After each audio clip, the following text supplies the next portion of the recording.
orders of the day, or du jour.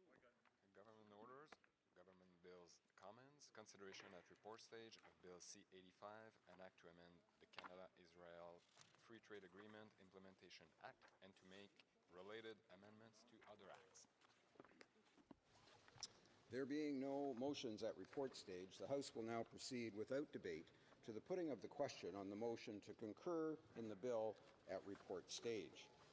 Ms. Shager, for Mr. Carr, seconded by Ms. Bibeau, moves that Bill C-85, an act to amend the Canada-Israel Free Trade Agreement Implementation Act and to make related amendments to other acts, be concurred in at report stage. Is it the pleasure of the House to adopt the motion? Yes. Yes? Agreed? Carried. Oops. And when shall the bill be read a third time? Now, as it turns out. Ms. Shager, for Mr. Carr, seconded by Ms. Bibeau, moves that Bill C-85, an act to amend the Canada-Israel Free Trade Agreement Implementation Act and to make related amendments to other acts, be now read a third time and do pass. Debate, the Honourable Government House Leader.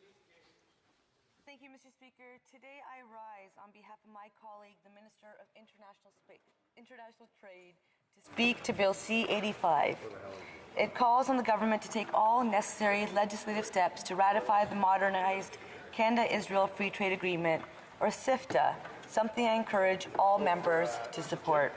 CIFTA is now a modern, forward-looking trade agreement that will better serve the sophisticated Canada-Israel trade relationship while providing a framework to ensure the benefits of trade are more widely shared. Our government has said from day one that trade and open markets are vital for Canada's economic prosperity. Canada is a trading nation. We know that increased trade creates more and better paying jobs. In fact, Canada is one of the most open G7 countries, ranking second for trade and first for foreign direct investment as shares of GDP. Canadian exports of goods and services were equivalent to just over one-third of our GDP. On trade diversification, the government is pursuing an ambitious trade diversification agenda, one that will make Canada the most globally connected economy in the world. Allow me to provide a few examples of this. In October, Canada ratified the Comprehensive and Progressive Agreement for Trans-Pacific Partnership, or CPTPP, with a speed reflecting the importance of this deal to farmers, ranchers, entrepreneurs, and workers in all industries across Canada. This historic trade agreement came into force on December 30th, and now Canadian businesses will have preferential access to over 500 million consumers, resulting in long-term gains for Canada in excess of $4.2 billion. In September, we marked a one-year milestone of provisional application of the trade agreement with the European Union, the Comprehensive Economic and Trade Agreement, or CETA. In this past year, Canadians added $1.6 billion in increased exports to Europe and saw a 20% growth in container traffic at the Port of Montreal. Mr. Speaker, just imagine the opportunities for Montrealers, Quebecers, and Canadians once this agreement is also passed. We are also updating existing trade agreements with important partners to better match the realities of the 21st century economy. We have a new agreement with Ukraine in place since 2017, and on Tuesday, a modernized and inclusive agreement with Chile came into force. The Canada-Chile Free Trade Agreement distinguishes Canada as the first G20 country to adopt a gender chapter in a free trade agreement. And we are modernizing the Canada-Israel Free Trade Agreement in the legislation before us today to enhance our relationship with this historic ally. Finally, the government is actively pursuing opportunities in other important and fast-growing markets and making inroads. Canada is in FTA negotiations with its partners in the Americas, namely the Pacific Alliance and Mercosur, and is exploring possible FTA negotiations with ASEAN. Taken together, Canada has 14 FTAs in force covering 51 countries, connecting our businesses to 1.5 billion of the world's consumers. While market access is vital, it alone does not create jobs and prosperity for Canadians. Our businesses need the right tools to actively pursue international opportunities, especially in markets covered by our trade agreements. That is why the fall economic statement proposed an export diversification strategy to grow Canada's overseas exports by 50% by 2025, with more assistance for small and medium businesses to help them explore new export opportunities. The trade diversification strategy will focus on three key priorities. First, investing in infrastructure to support trade. Second, provide Canadian businesses with resources to execute their export plans. And finally, enhance trade services for Canadian exporters. Why, Mr. Speaker? Because we know that when we diversify our markets abroad, we create well-paying jobs at home for the middle class and those working hard to grow. Our efforts signal to the world that trade matters, that rules matter, and that we will not be drawn into a world of protectionism. We firmly believe our international trade relationships are mutually beneficial. This is demonstrated in the modernized CIFTA, the Canada-Israel Free Trade Agreement before us today. Since CIFTA first came into force over 2 decades ago, two-way merchandise trade between Canada and Israel has more than tripled, totaling $1.7 billion last year. In 20 years. This is a testament to how FTAs help advance trade.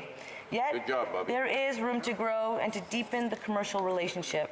Israel's economy has significant potential and offers diverse commercial opportunities for Canadian businesses given its well-educated population, solid industrial and scientific base, and productive natural resource sectors, in particular agriculture and agritech.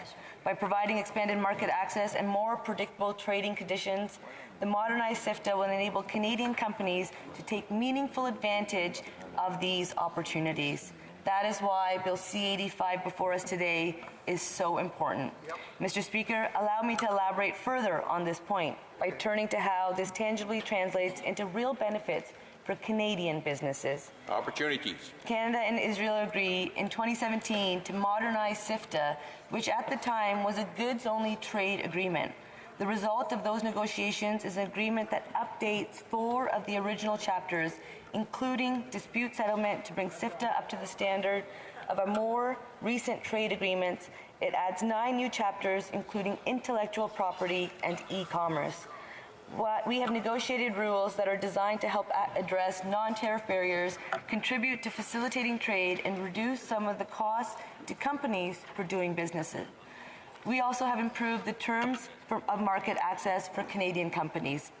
Once in force, close to 100% of all current Canadian agriculture, agri-food, and seafood exports to Israel will benefit from some form of preferential tariff treatment, up from the current level of 90%. Meaningful market access for Canada's agriculture and agri-food processors was a key interest in these negotiations, and the government delivered, including unlimited duty-free access on sweetened and dried cranberries, baked goods, and pet food.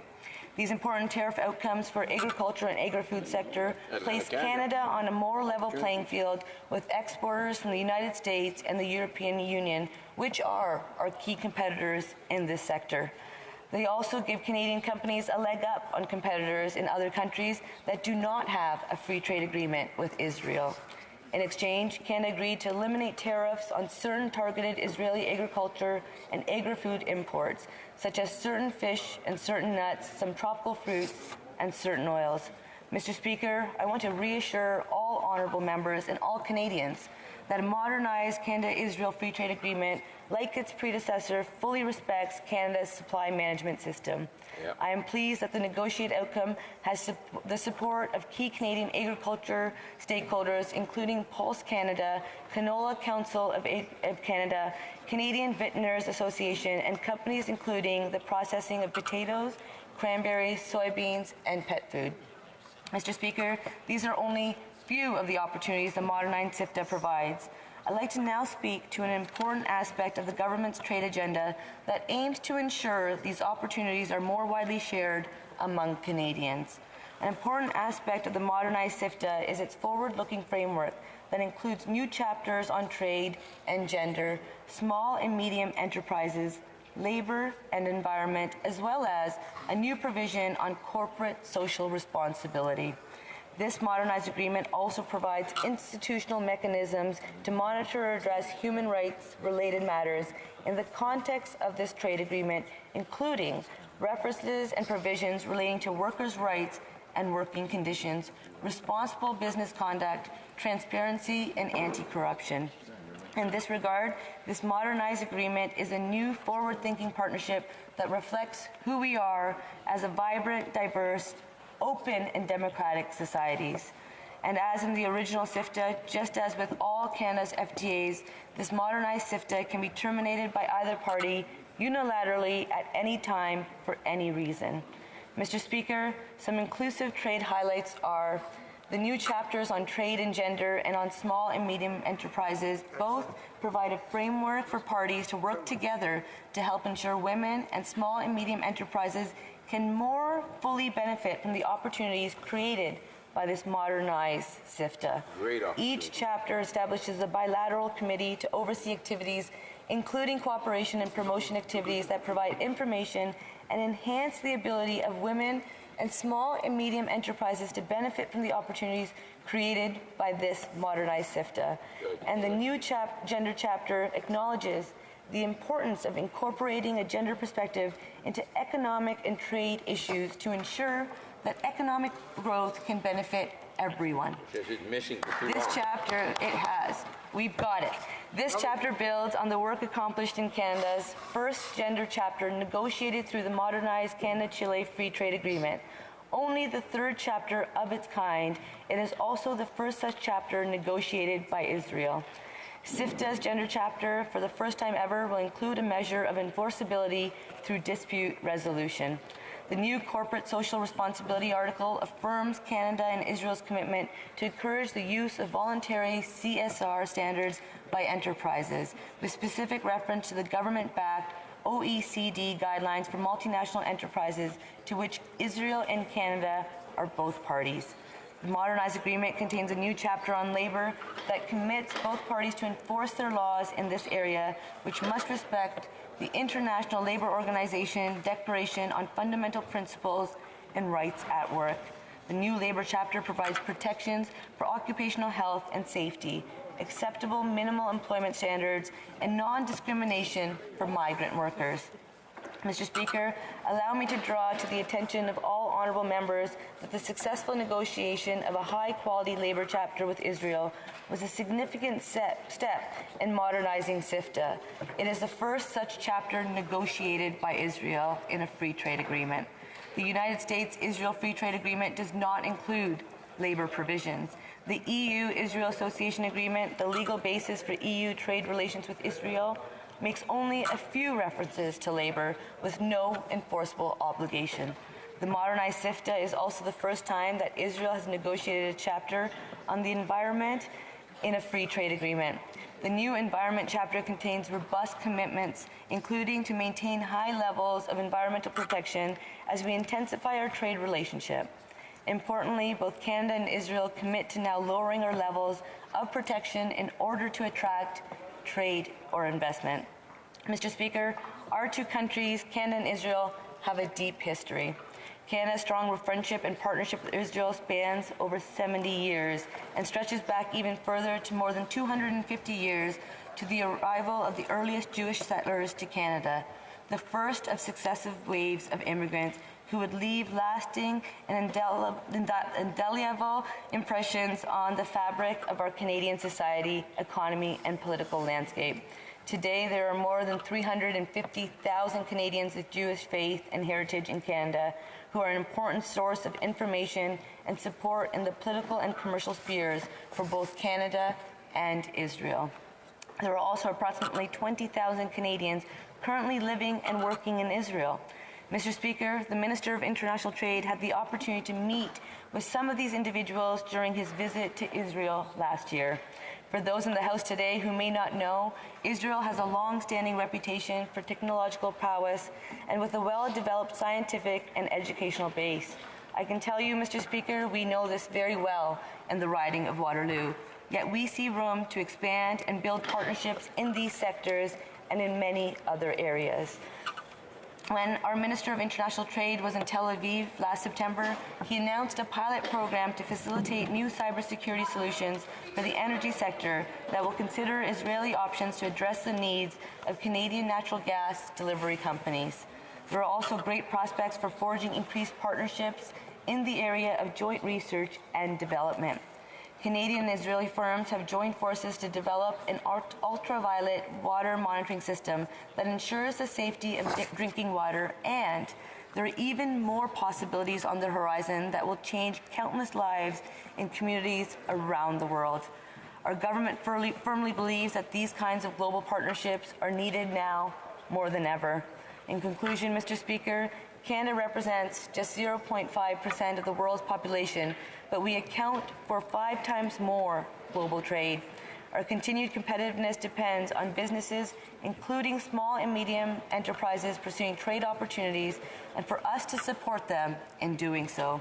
Successful trade provides for good employment opportunities, and with 1 in 6 Canadian jobs linked directly to exports, our government is deeply committed to growing trade and expanding opportunities for all Canadians.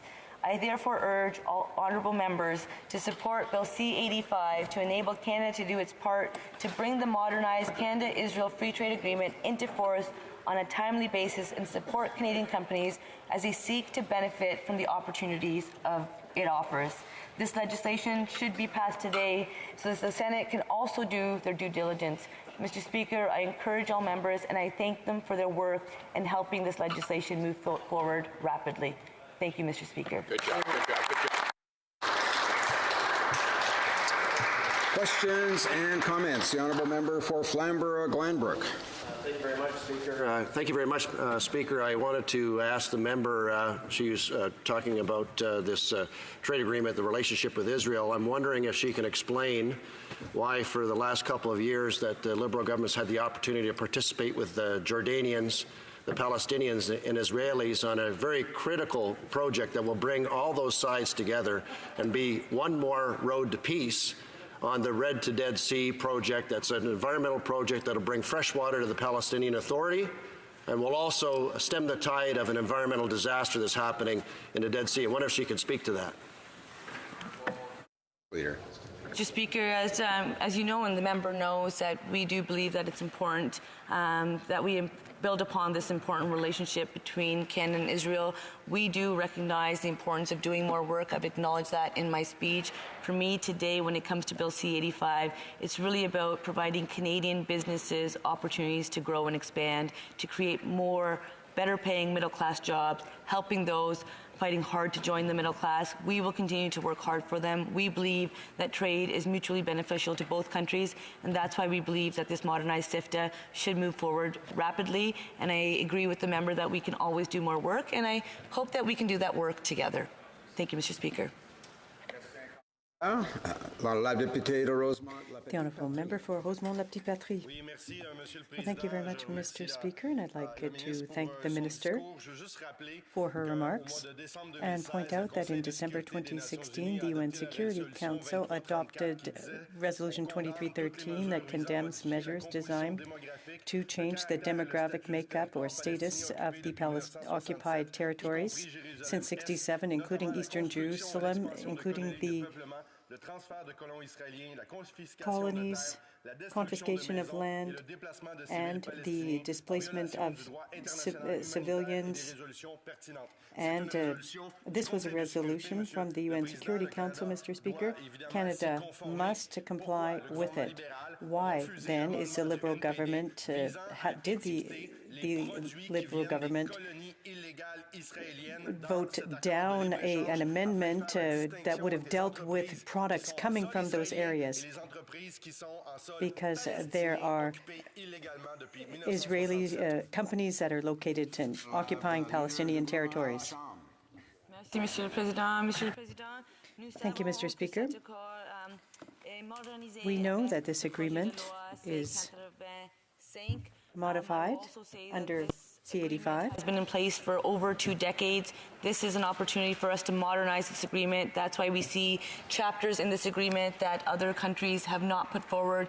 We see for the first time that the Canada-Israel Free Trade Agreement, Israel has brought forward a chapter on gender. We see a chapter on the environment. It's important that we have trade that works for all Canadians and all Israelis. We will continue to ensure that this modernized agreement benefits more Canadians, more businesses, so that more Canadians can grow and succeed. Thank you, Mr. Speaker. Questions and comments? Questions et commentaires? L'honorable député de Sackville-Preston. The honourable member for Sackville-Preston, Jessica Cook. Thank you, Mr. Speaker, for the opportunity to ask a question to my colleague. I want to thank her for her exceptional speech. I think there's so many great points that she shared with the House this morning, and for Canadians to see how the economy is prospering because of our government's hard work on establishing strong trade deals. So, Mr. Speaker, these are great opportunities for businesses in our community. I know I sent out a letter to all my businesses in Sackville-Preston, Chesapeake, telling them and sharing with them some of the key points in the last 3 trade deals we've signed, and this one again today, expansion. And I'm communicating with them to see how I can work with those companies to help them maybe scale up and increase investment, global investment. So I'd like my colleague to maybe share how some businesses in her community could take advantage of some of these exceptional additions to this Israel-Canada trade deal. Thank you. House Leader. Mr. Speaker, I have to say, first of all, that that is an excellent question, and that member has really been working hard to ensure that businesses in his community really recognize and understand the important work that this government is doing.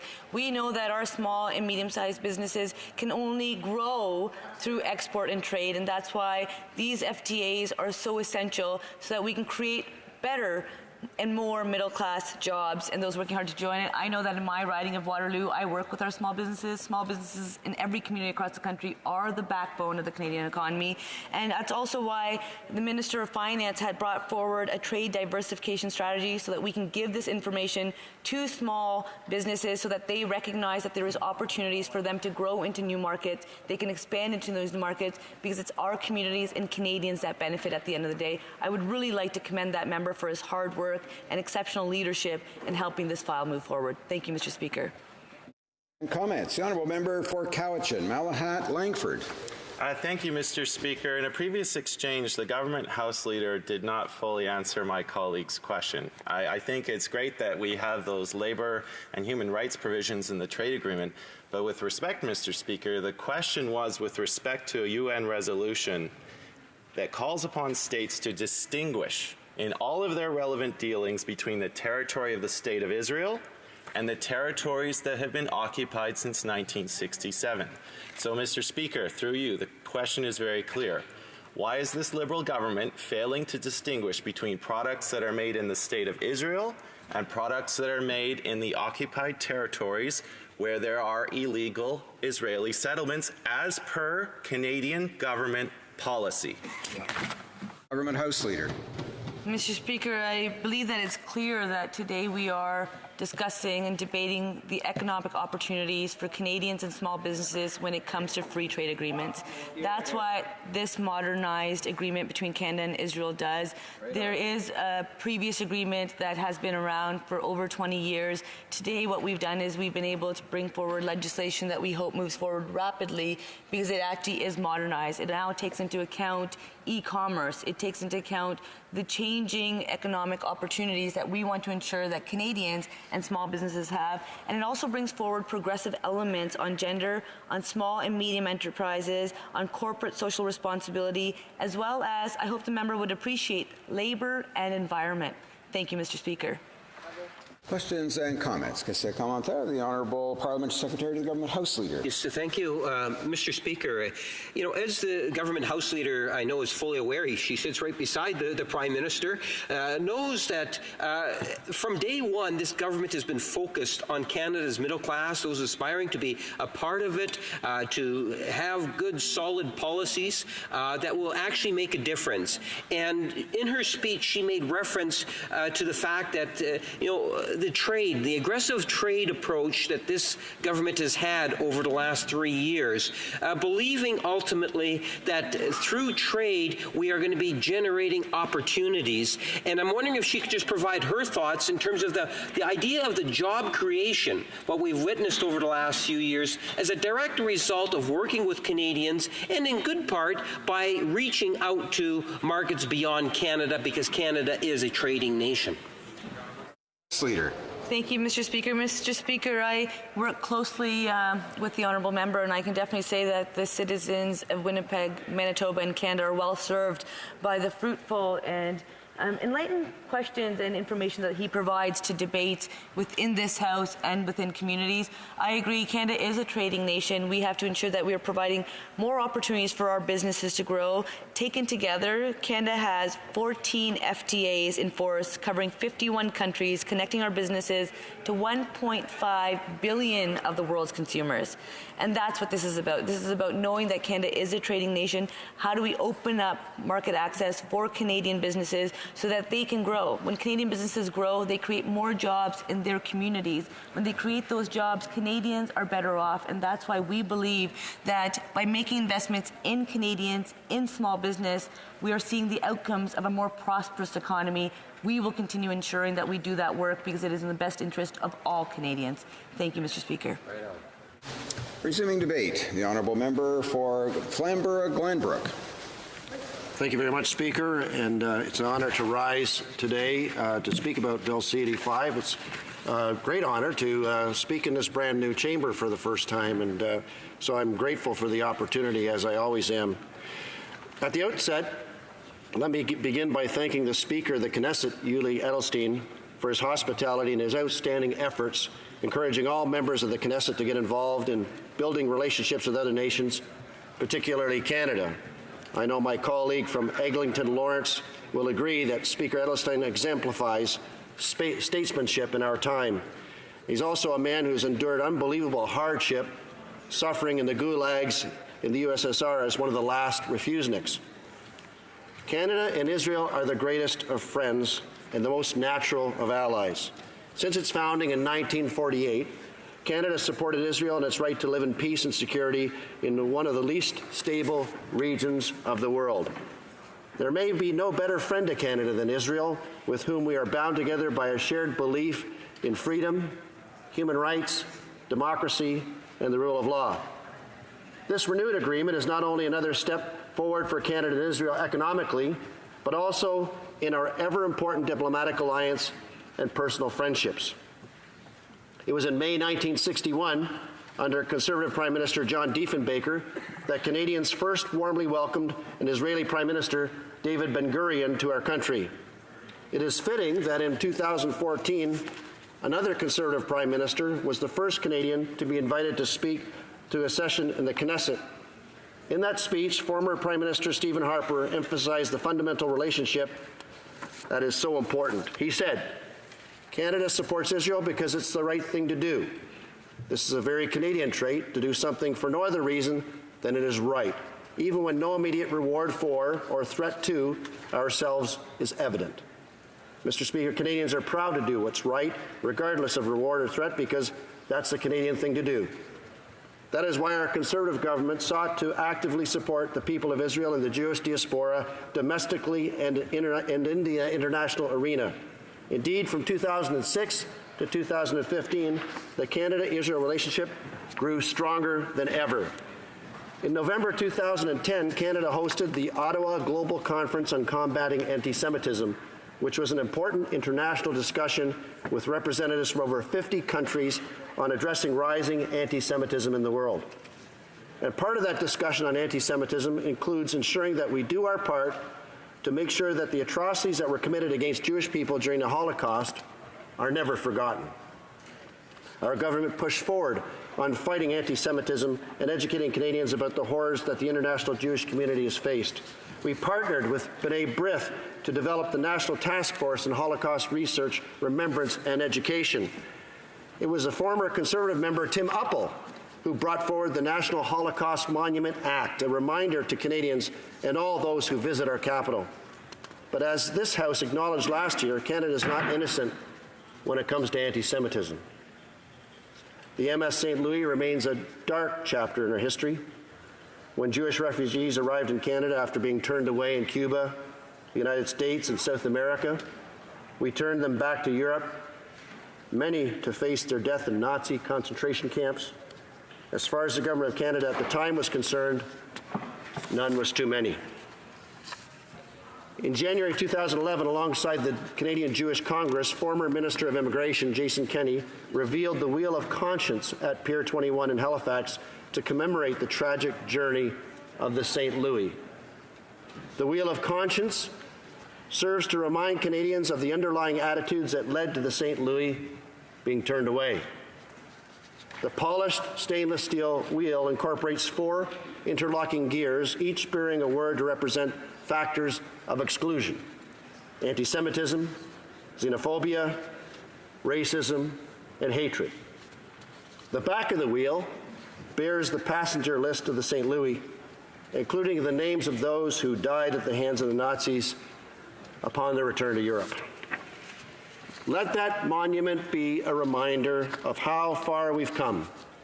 Truly, as a country, we've gone from darkness to light, thankfully. The tragic events surrounding the St. Louis are just one reminder of how important it is for Canada to work with Israel to support the Jewish homeland and to ensure that their homeland remains a vibrant and prosperous country that lives in peace with its neighbors. Just as important, how education and dialogue are to ensure that the horrific events of the Holocaust never happen again. But, Speaker, supporting the Jewish community means much more than recognizing the failures of the past.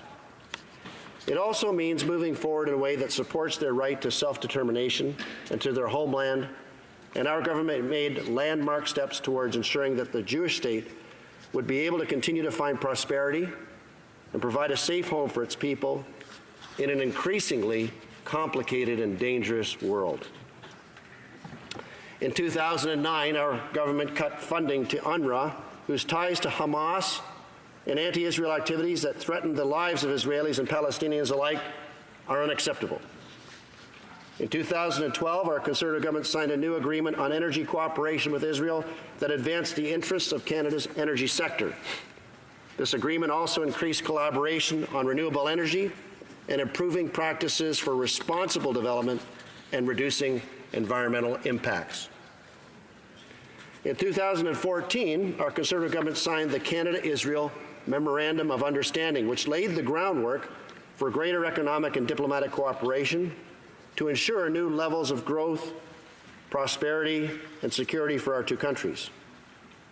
This framework that was laid out in 2014 led to a new Canada-Israel air transport agreement to the benefit of Canadians and Israelis alike. It also, of course, led to this modernized free trade agreement that sits before us today, an agreement that was negotiated almost entirely by our Conservative government. In January 2014, our government and the Israel government agreed to a partnership to help launch the Grand Challenges Israel Initiative, which promoted global health innovation and fostered scientific and technological innovation to solve health problems in a developing world. In June 2015, we announced the Canada-Israel Health Research Initiative to fund up to 30 research projects with a focus on neurosciences and neurological disease. In January that same year, our government signed the Joint Declaration of Solidarity and Friendship to outline the path forward for our two countries. Canada committed to supporting Israel's right to live in peace with its neighbors, and we committed to fighting any international efforts to delegitimize the State of Israel, and we kept our promise. Time and again, Our previous Conservative government stood up for the right of Israel to exist and to defend itself. While tyrannical regimes in Iran and Syria and other countries sought to delegitimize and dismantle the state, the international community repeatedly sought to unfairly single out Israel as well. Our government rejected what can only be described as targeting of the Jewish state. Ultimately, Speaker, if we wish to be a country that promotes democracy, human rights, innovation, freedom, those values that are so important to us as Canadians, then we must continue to forge closer ties with and support nations who embody those same values. This free trade agreement is a significant step forward in continuing our support for our friends in Israel and in promoting those values we share. We cannot risk abstaining from votes at the United Nations either, Mr. Speaker.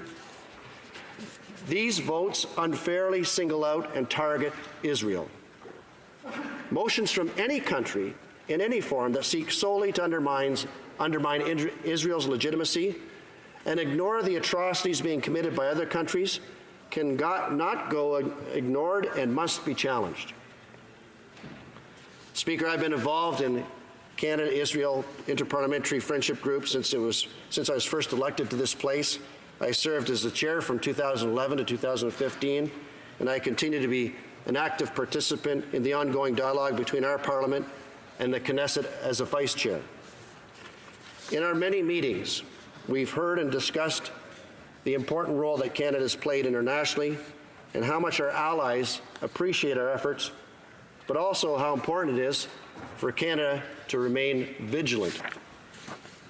I've also been fortunate enough to travel to Israel on several occasions, including with the former Prime Minister Harper, former Governor General David Johnston, with parliamentary delegations, and on personal voyages. Across all of those journeys, Mr. Speaker, it's the people of Israel throughout history, from Abraham, Isaac, and Jacob, who traveled from Ur of the Chaldeans, which is now today's Iraq, and came to the Promised Land, to Joseph, who saved Israel by going to Egypt and making sure the famine didn't consume his brothers and his father, to Moses, who led the Israelis into freedom from their bondage of slavery, to Joshua, King David, the prophets, to the Maccabees. We celebrate Hanukkah today because the Maccabees were proud enough and strong enough to take back the temple that was being desecrated. To those who kept the Jewish flame alive throughout the years of anti-Semitism, to the victims and survivors of the Holocaust, to David Ben-Gurion and Golda Meir, and to the Israelis today that have remained resilient against all odds and hardship, this amazes me the most, Mr. Speaker. If you allow me, Mr. Speaker, I'd like to highlight one more quote from Prime Minister Harper's address at the Knesset. He spoke about the story of Israel.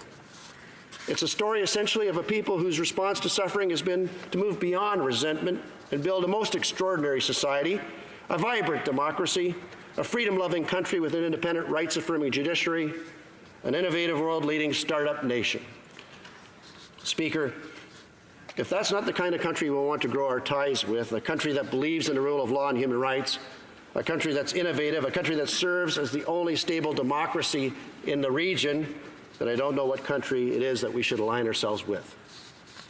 But we also must address the domestic impacts of this agreement.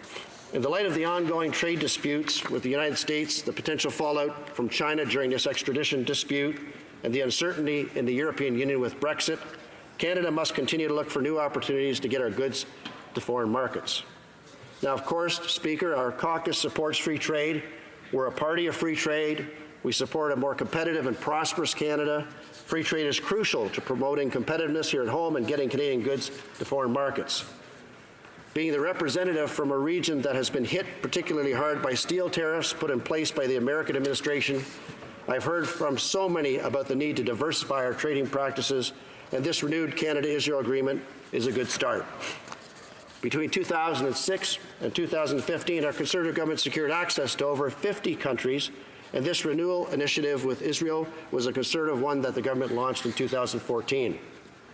Our government negotiated the vast majority of this deal, and I would like to thank the honourable member from Abbotsford, who worked tirelessly to finalize this agreement, but also the Trans-Pacific Partnership and the Comprehensive Economic Trade Agreement with the European Union, as well as the various other agreements that he was largely responsible for. Our Conservative government negotiated and updated dispute settlement mechanisms, which brought in new levels of efficiency, effectiveness, and transparency. It was our government that negotiated reduced tariffs and new market access for Canadian goods, including agricultural and seafood products. We negotiated a new chapter on the environment to ensure that both countries pursue greater environmental protection alongside more liberalized trade. New electronic commerce and intellectual property chapters, again negotiated by a Conservative government, commit both countries to not introducing barriers to commerce and to protect intellectual property rights. New standards for food safety protect the health of Canadians and our food supply, while new labour standards ensure international norms and respected workers in both countries are treated fairly. Finally, Mr. Speaker, initiatives to reduce red tape and barriers to trade will empower Canadian businesses to grow in Israel and for Canadians to benefit from greater access to Israeli goods. So obviously, Speaker, our side is glad to see this important legislation that we negotiated finally coming through the House so it can be implemented. But quite frankly, Speaker, it's taken too long for the Liberals to finally wake up and begin reacting to the many threats that our country faces. As I've already said, free trade is an important aspect of ensuring our international competitiveness, but the Liberals are still forcing reckless and anti-competitive taxes and regulation down the throats of Canadians. Under the Liberals, small businesses that the Prime Minister believes are tax cheats have seen their taxes go up, and the Prime Minister's new carbon tax is making it even harder for Canadian businesses to compete internationally against competitors in countries where the governments want to see their economy and their businesses grow and thrive. Ultimately, though, Speaker, despite the poor economic path that the Prime Minister and the Finance Minister are taking us down, implementing this trade agreement, a final remnant of our Conservative government, will be an important and helpful step for both Canada and Israel. I look forward to voting in favour of Bill C-85 and continue to support a strong economic relationship with Canada and Israel. But, Speaker, I must iterate that this trade agreement is so much more than an economic arrangement. This agreement is particularly important in this time when a new wave of anti-Semitism, weakly disguised under the veil of a supposed legitimate criticism of Israel, is emerging in Canada and across the world. The boycott, divestment, and sanctions movement, as well as the so-called Israel Apartheid Week, are based in their very core in anti-Semitic and racist undertones that seek to do nothing more than spark hatred against Jews and their homeland. I've seen this locally in the city of Hamilton on the campuses at McMaster University, and it's very troubling, Mr. Speaker. This agreement is a statement by the Parliament of Canada that in this time of rising anti-Semitism, Canadians will not tolerate the actions of groups that promote hate and prejudice. It is one more denouncement of the efforts of those who seek to undermine our allies and their citizens. It's a rejection of the terror that groups like Hamas and Hezbollah seek to instill in the Jewish people, and it's a repudiation of the tyrannical regimes that finance them.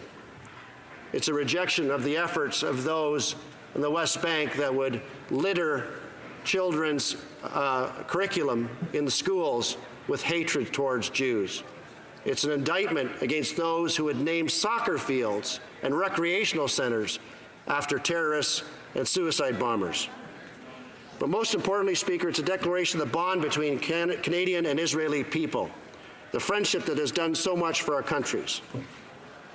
Finally, Speaker, in Solomon's Book of Wisdom, the Book of Proverbs 17:17, it says, "Friends love through all kinds of weather, and families stick together in all kinds of trouble." Mr. Speaker, to my friends in Israel and the diaspora here in Canada, through fire and water, we'll stand with you. Thank you very much, Speaker. Questions and comments. The Honourable Member for Nepean. Thank you, Mr. Speaker. Mr. Speaker, my honourable colleague proudly mentioned the Stephen Harper government cut the entire funding to United Nations Agency for Relief and Works for Palestinian Refugees. Currently, the current U.S. President Donald Trump, a friend of conservatives, also cut funding to the same agency. I'm so proud that our government has restored funding to UNRWA with specific health directed towards the refugee women and children. I would like to ask the honourable member, what is he that he's so against funding the refugee women and children? Thank you, Mr. Speaker. Honourable member for Flamborough-Glanbrook. Thank you very much, Speaker. One of the things that I need to put on the record here is for the innocent Palestinian people who suffer every day under tyrannical regimes like Hamas, for those people who suffer under the corruption of the Palestinian Authority. I feel very bad for them, and I hope for a peaceful solution to the situation that remains in the Middle East. And in respect to the UNRWA funding, Canada has a responsibility to make sure that we do everything possible not to fund or promote hate. And what we discovered, Mr. Speaker, was not only UNRWA allowing curriculum into schools for young people to continue to have anti-Semitism flow into their minds, but also in the case of Hamas in Gaza, it was found irrefutable evidence that they were actually housing the capability for Hamas to attack Israel. I've been to Sderot, Mr. Speaker. I've seen what happens after a decade and more of thousands of missiles from Hamas raining down on innocent Israeli heads. And believe me, Speaker, we need to do everything we can to make sure that we end that tyrannical regime and their capability of being able to wreak havoc and terror not only on Israelis, but on their own people.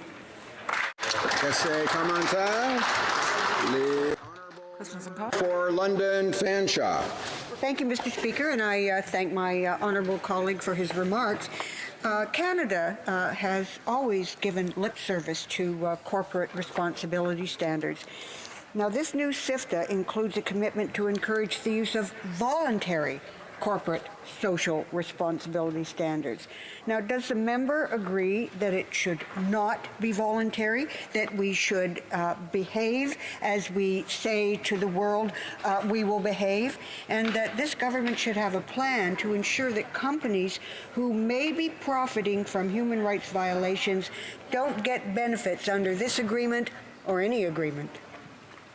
The honourable member for Flamborough-Glanbrook. Well, I thank my colleague for the question regarding corporate social responsibility. In fact, it was our government that established the Office of the CSR, and I agree that it should be strengthened. Absolutely.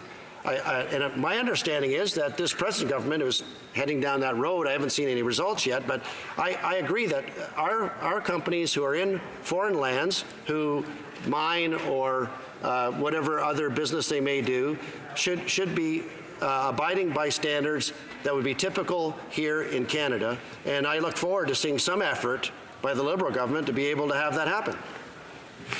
Some comments. The honourable member for Sackville, Preston, Chesapeake. Thank you, Mr. Speaker. And I want to thank my colleague for his excellent speech. I think that he shares some key information about the history and the relationship of Canada and Israel. And I thought he did a really good job. And but I was concerned that in the deal he didn't talk about issues that are very, very important to Canadians. And it's in this deal. It's the new chapters, and I wish he had touched on those. The first one is the gender piece. I mean, this is new that our government brought forward, something that's been 20 years behind, and here's an opportunity to have that in place. I wish he would have spoken on that. Maybe he can add to that. And also the small and medium-sized businesses, Mr. Speaker. Normally when we have trade deals, we're focusing on the large companies. What about the medium and small businesses? These are very important chapters in this deal. I wish he would maybe make reference to that as well in his answers. Thank you. Glanbrook. Speaker, listen, I thank my colleague for the question. I think any aspect where we can be more inclusive with any trade agreement, whether it's for women, minorities, those who are marginalized, I applaud any effort in that regard. And also in respect to small and medium-sized businesses, I remember being in Jordan, Mr. Speaker, and being at a business roundtable. Well, I thought it was going to be a roundtable, but it actually required a conference room in the hotel in Jordan, because I was shocked at how many small and medium-sized Canadian entrepreneurs were actually present in that time in Jordan and Israel, and they continue to be that way. So any way we can encourage small business, Mr. Speaker, I'd be glad to do that. But, one of the things that concerns me, Speaker, in this regard, and my colleague, I thank him for his kind words about my speech, but there are 3 members of the Liberal caucus who either voted no, the member from Kitchener South Hespeler, or didn't even show up for the vote for this very important deal, Madawaska Restigouche, and the member from Nepean. I just wonder why there's a problem in their caucus with this free trade agreement. Yeah, that's a great question. And comments. The honourable member for Battle River Crowfoot. Thank you very much, Mr. Speaker. And I want to commend my colleague and friend for a very good speech, also for his long-time passion and work on the Canada-Israeli file. He's been there many times and he's worked very hard, and so I commend him for that. Of course, we know that this agreement began in 1997, and in 2014 negotiations to update the agreement began under Prime Minister Harper and Prime Minister Netanyahu. And in fact, I see, Mr. Speaker, that former Prime Minister Harper is in Israel at this point, and he continues to work on Israel issues.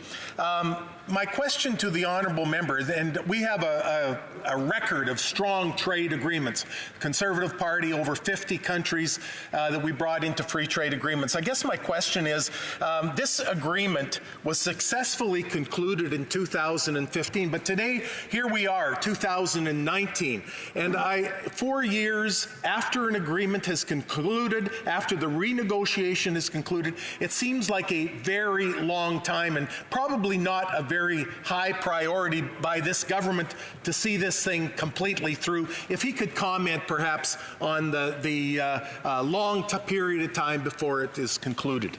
Honourable member for Flamborough-Glanbrook. Thank you very much, Speaker. Listen, to have this many years delay when most of the heavy lifting was done is appalling, particularly in the case that we're in, where there's, as I mentioned in my speech, so much instability with our trading partners. And let me just touch on something domestically, since my colleague has opened up this. We continue to have these steel tariffs in place, and my concern with the Liberal government presently is that they don't understand the magnitude of the effect. They've given some funding to steel mills, and that's great. In fact, one of them is ArcelorMittal Dofasco within Hamilton. But what they don't understand is the downstream effect that this is having. That we actually have companies, Mr. Speaker. I'll tell you one story that happened in my office of a medium-sized business. Came into my office today, had spent $60 million on an expansion in their company just 2 years previously to be able to service their American clients. When he came into my office, the tariffs had lasted so long, he had to actually cut the business to the United States because he'd already paid over $2 million in tariffs and couldn't sustain that. Well, if there's any business people on the other side of the bench, they'll know that once you lose a customer, it's hard as heck to get them back. And so this is the kind of thing that the Liberal government continues to put in the way of our businesses, and they need to take the removal of these tariffs seriously and work with the American administration to get them removed.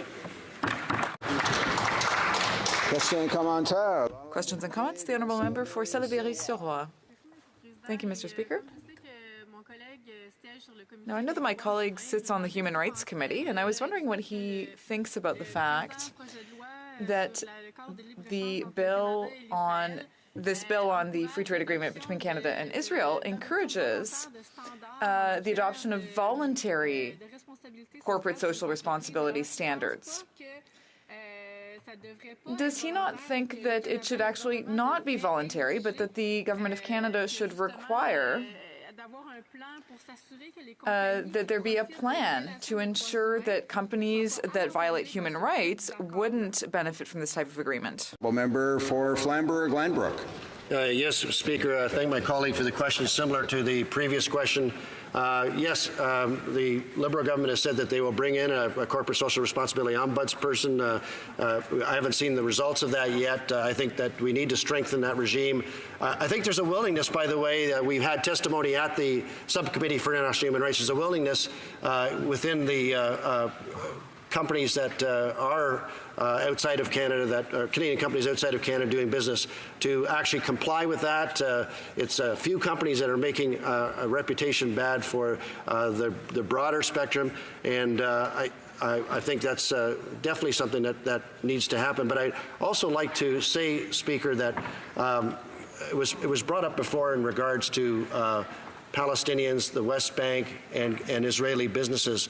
One of the things that we have to communicate to people is the need to make sure that Israeli businesses continue to be able to hire and bring in those Palestinians from the West Bank without the crazy pressure from this boycott, divest, and sanction movement that doesn't understand that they actually employ and allow Palestinians to prosper, to be able to have jobs that aren't there in the Palestinian Authority. I think we'll now go to statements by members. Déclaration de député. And let's go to the honourable member for Saint-Boniface, Saint-Vital. Monsieur le Président. Mr. Speaker, the Voyageurs Festival invites you to come and celebrate its bicentennial. It is the best place to spend winter, a warm refuge from winter. Manitoba invites you to experience the spirit of Festival du Voyageur, de vivre le chaud d'hiver.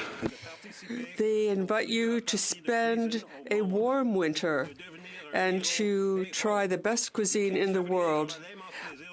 On February 15th, I will be meeting with the Minister of Canadian Heritage and the Minister of Tourism and Official Languages to launch our great winter festival. Don't hibernate, celebrate.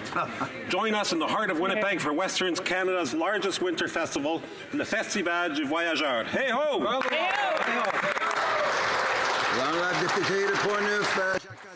The Honourable Member for Portneuf-Jacques-Cartier. Mr. Speaker, the departure of one of our great builders always leaves a void. I want to pay tribute to Mr. Marcel R. Plamondon, who helped to build the city of Saint-Rémy and who died on February 5th. He was a member of the National Assembly. He was a founding president of Community Television. He was president of the Quebec Insurance Brokers Association. One day, he confided to me that it was extremely important for an elected representative to remain in touch with people. This is advice I apply every day. To his wife, Aline Gérard, to his children, to his grandchildren, and to his great-grandchildren. I would like to extend my most sincere condolences. You can be proud of your patriarch. Mr. Plamondon, thank you for all you've done for our wonderful region. Hard to speak on a different topic than planned, one that has rocked our community. Tom McGraw, a pillar of the St. John's community, died suddenly last night. Just last year, Lieutenant Colonel Thomas McGraw was awarded the Meritorious Service Medal at Rideau Hall for his 40 years of leadership with the 2415th Royal Canadian Army Cadet Corps Gonzaga, the high school at which he taught for many years before becoming principal and president of St. Bon's School, one of the oldest educational institutions in our province, and the Minister of Indigenous Services alma mater, just 2 blocks from my home. He was one of the nicest people you could ever meet, and from the Duke of Edinburgh Awards, which he championed, to the thousands of students and cadets he taught and mentored over the years, our community is heartbroken at his passing. He was also a good Liberal, but as Twitter can attest, there was an overwhelming outpouring of support for Tom, his family, and his legacy from all political stripes. Rest in peace, Tom. You will be sorely missed. The Honourable Member for Rosemont-La Petite Patrie. On February 23rd, Climate Coalition Montreal will celebrate its 4th anniversary. It works to help to reach carbon neutrality. When these initiatives, citizen initiatives such as this one, are of utmost importance. We know how important they are to our ecosystems. We can see this on the ground. Quebecers and Canadians want a greener future. They want a Green New Deal. The City of Montreal has set as a target to reduce greenhouse gases by 80% between now and 2050. The Climate Coalition wants concrete action, a transition to green, clean energy. These are targets we share in the NDP, and we will continue to defend. Thank you, Mr. Speaker. Nova. The Park Bench Players from Antigonish, Nova Scotia are an award-winning theatre troupe that have received national recognition for their incredible efforts to reduce the stigma around individuals living with mental illness. They're educating the community and our country about the distinction between mental illness, mental wellness, and mental health. Every cast member themselves lives with chronic mental illness, Mr. Speaker, and their best-known play, With a Little Help from My Friends, is based on their own lived experience. The production is funny, heartwarming, and eye-opening. One cast member who lives with schizophrenia described the impact on his taking part in the production on his life when he told me that he no longer feels invisible in his own community, and it makes him feel good. The extraordinary effort demonstrates that many people living with mental illness can live full and joyful lives while they contribute to their communities and engage in dialogues of national importance. In January, the town of Antigonish announced that it's going to install a new bench on Main Street with a plaque dedicated to the Park Bench Players. To every member of the cast, thank you from the bottom of my heart for sharing your stories of hope, courage, and resilience. Together, we can erase the stigma. Bravo. For Battle River, Crowfoot. Speaker, I rise today with an extremely heavy heart to pay tribute to the late Michael Ferguson, the 14th Auditor General of Canada. It has been an honor as Chair of Public Accounts Committee to have had the opportunity to work closely with this remarkable and highly respected gentleman. Our committee truly treasured and appreciated the caliber of his reports, his candor, passion, and dedication to holding government departments and agencies accountable for their spending and in meeting the objectives of their programs and policies. This past week, many accolades have been bestowed on Michael in this House and all across the country. As my colleague from Hamilton Centre pointed out, our Auditor General was recognized internationally and held in high esteem. Knowing Michael Ferguson professionally, this admirable recognition for such exemplary life of public service was expected. What really touched me, Mr. Speaker, was having the opportunity yesterday at his celebration of life to have but a small glimpse into the personal life of Michael Ferguson. He was truly loved by his wife Georgina, sons Malcolm and Jeffrey, his brothers and other family members, and many, many friends. And to them, my deepest sympathies. Until we meet again, my dear friend. The Honourable Member for Vaudreuil-Soulanges. In 2017, more than 69,000 Canadians were involved in impaired driving accidents. Each accident under the influence is one too many. Measures our government introduced to curb impaired driving accidents, including Bill C-46, that will reduce significantly DUI-related deaths in Canada.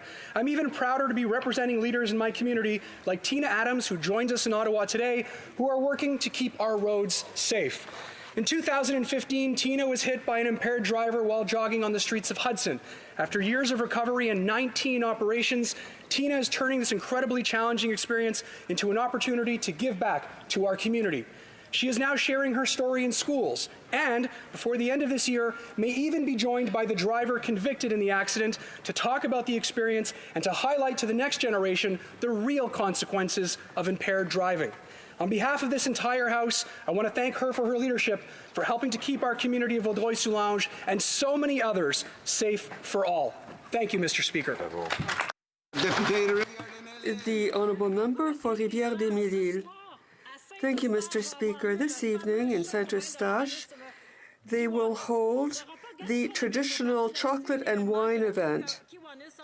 This is an event by the Kiwanis, which raises money to help support our community.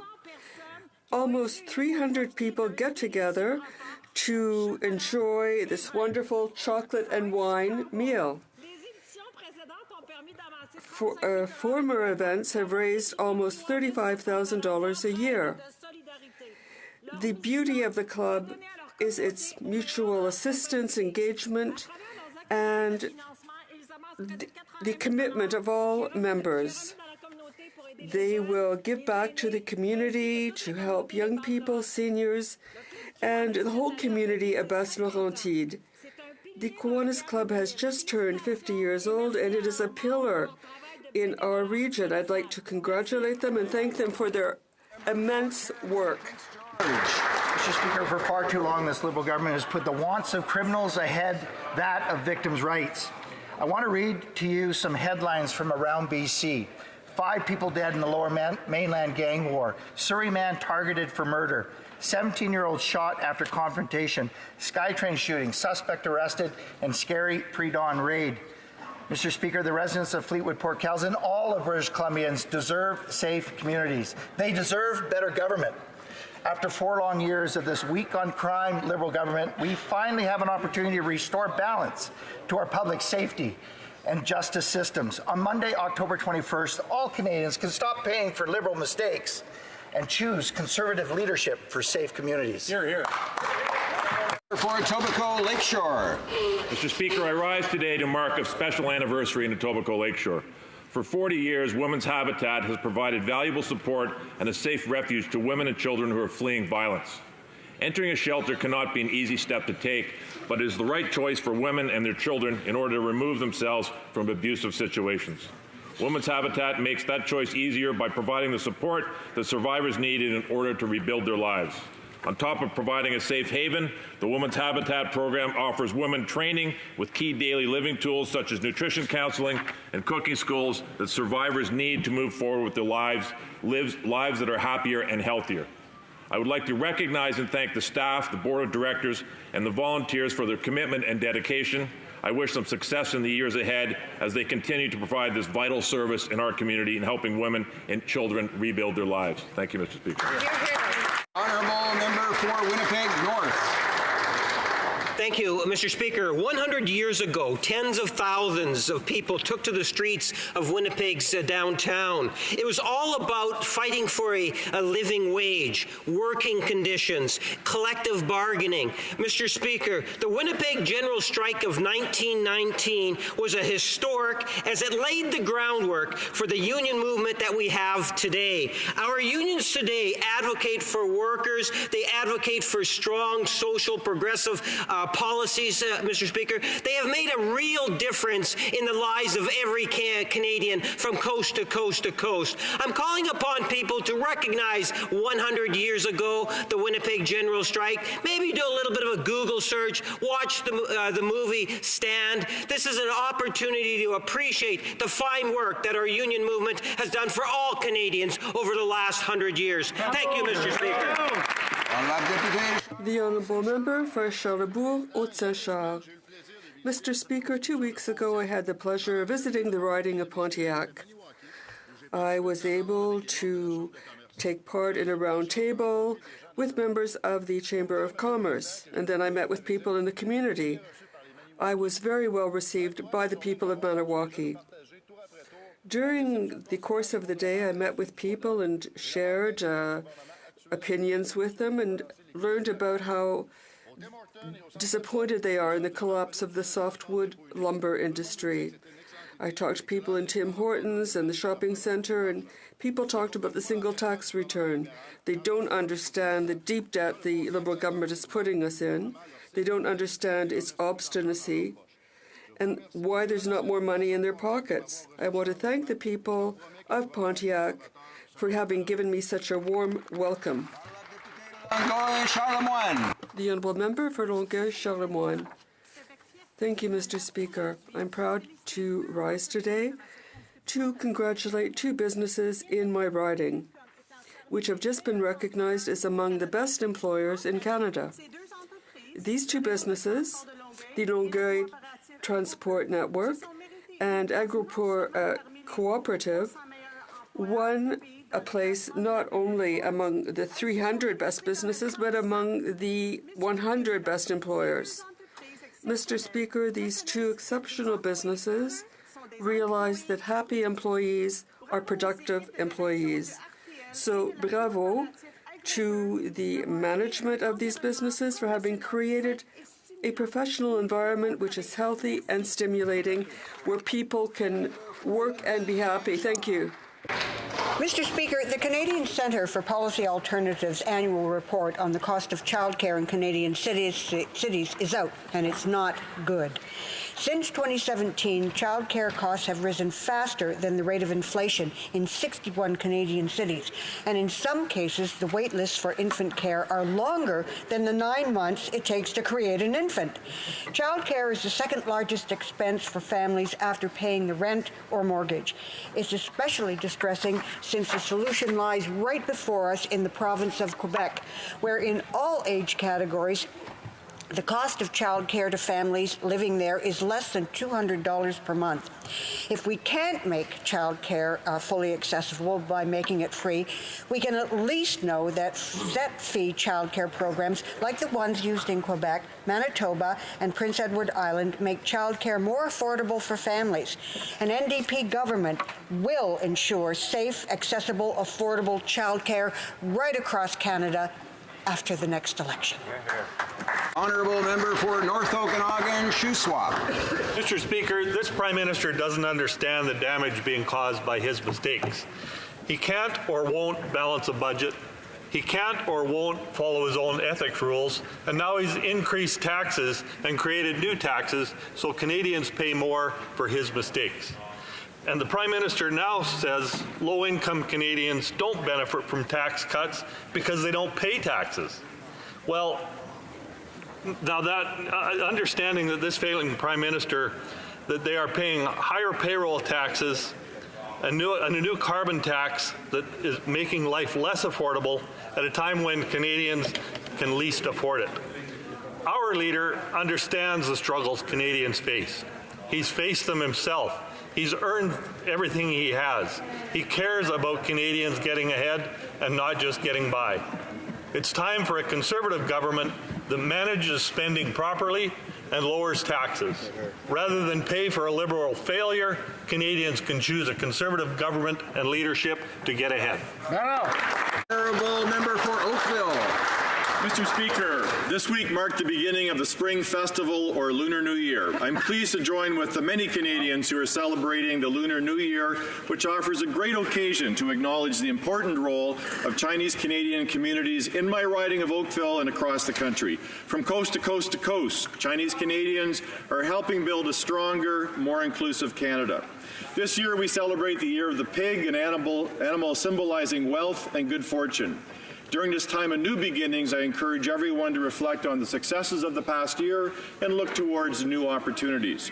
Over the past week, I've joined in the celebrations with the Oakville Chinese Network, the Oakville Juju Chinese Senior Association, and I wish the best of luck to the Halton Region Chinese Canadian Association for their gala tomorrow evening, and I look forward to celebrating with the Oakville Chinese Residents Association later this weekend. I wish you a year filled with peace, happiness, good health, and great prosperity. Kung Hei Fat Choi, Gang Si Fat Sai. Well done. Oral questions. Questions orales. The Honourable Member for Carleton. Golden Mail alleges that the Prime Minister's office interfered in order to try and get charges dropped in a massive fraud and bribery case. The corporation in question discussed law enforcement and justice with the Prime Minister's office 14 times, including with PMO boss Gerald Butts. Did Mr. Butts ever discuss with SNC-Lavalin lobbyists the idea of giving the company a deal to avoid criminal prosecution? Secretary to the Minister of Justice. Mr. Speaker, at no point has the current Minister of Justice or the former Minister of Justice been directed or pressured by the Prime Minister or the Prime Minister's office to make any decision on this or any other matter. The Attorney General of Canada is the Chief Law Officer of the Crown and provides legal advice to the government with the responsibility to act in the public interest, Mr. Speaker. He takes those responsibilities very seriously.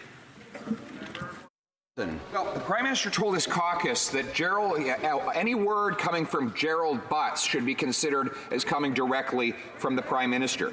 The Globe and Mail reports, and I quote, "In December, Mr. Butts spoke to the former Attorney General about the SNC-Lavalin remediation case, according to the Prime Minister's Deputy Communications Director. director. Apparently, it didn't go well. A month later, the Prime Minister fired his Attorney General. What did Mr. Butts say to the former Attorney General in that conversation? Honourable Parliament Secretary to the Minister of Justice. Mr. Speaker, at no point has the current Minister of Justice or the former Minister of Justice been pressured or directed by the Prime Minister or anyone else in the Prime Minister's office. Let me reiterate that, or anyone else in the Prime Minister's office, to make any decision on this or any other matter. The Attorney General of Canada is the chief law officer of the Crown and provides legal advice to the entire Government of Canada. He takes this responsibility to act in the public interest, and that responsibility is one that he takes very seriously. Member for Carleton. That was not the question. Gerald Butts is the boss at the PMO. The Prime Minister has told his caucus anything that comes from Gerald Butts comes from the Prime Minister. Now, in December, Mr. Butts talked about SNC-Lavalin's charges with the former Attorney General. So again, my question is very clear. What exactly did Gerald Butts say to the former Attorney General in that December conversation? Honourable Parliament Secretary to the Minister of Justice. Mr. Speaker, at no point has the current Minister of Justice or the former Minister of Justice been pressured or directed by the Prime Minister or anyone in the Prime Minister's office, including the individual just mentioned by the member from Carleton, to make any decision on this or any other matter. The Attorney General is the chief law officer of the Crown and provides legal advice to the government with the responsibility to act in the public interest. The Attorney General takes this issue very seriously.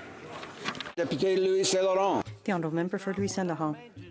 Mr. Speaker, follow the exposure by the Globe and Mail on this issue. Canadians aren't reassured by the comments being made by the government. The government is playing on words, and Canadians want the facts. So the question that we are asking, that we will continue to ask until Canadians get the answer, is simple. Were there any discussions between the Prime Minister's office and the former Attorney General on SNC-Lavalin? Yes or no? The Honourable Parliamentary Secretary to the Minister of Justice. I appreciate the question. At no point was the current Minister of Justice or the former Minister of Justice pressured or directed by the Prime Minister or the Prime Minister's office to make a decision on this or any other matter. The Attorney General of Canada is the Chief Legal Officer of the Crown and has the responsibility to give legal advice to the government in the public interest. The Minister takes these responsibilities very seriously. Louis Saint-Laurent. The Honourable Member for Louis Saint-Laurent. Well, I'd like to thank the Parliamentary Secretary for the quality of his French, but that was not the question. The question is very simple. Now, the Globe and Mail has added an aspect today. It seems that last December, the main advisor to the Prime Minister, Gerald Butts, had a conversation with the former Attorney General of Canada, and a month later, she was fired from her important duties. So I will repeat the question that all Canadians are asking themselves. Were there any discussions between the Prime Minister's office and the former Attorney General on the SNC-Lavalin scandal? Yes or no? The Honourable Parliamentary Secretary. First of all, I'd like to thank the Honourable Member for his comments. I work hard to speak both official languages in this House. To reiterate, at no point has the current or former Minister of Justice pressured or directed by the Prime Minister or the Prime Minister's office to make any decision on this matter or any other. Bulkley Valley. Mr. Speaker, the Prime Minister didn't invent the expression, but he was right when he said sunlight is the best disinfectant. But when faced with evidence of a serious potential obstruction of justice, the Liberals can only deny and delay. A well-connected multinational lobbies this Liberal government more than 50 times, shovels them more than $100,000 in illegal donations, and then gets changes to the criminal code to help them get out from under corruption and fraud charges. And when the former AG doesn't bend to the will of the Prime Minister, she's fired. Liberals should be working with us to get to the bottom of this mess, and instead we get non-answers and resistance. So a very specific question to my friends. Will they support our call for an ethics investigation into this scandal? Yes or no? Honourable Parliamentary Secretary to the Minister of Justice.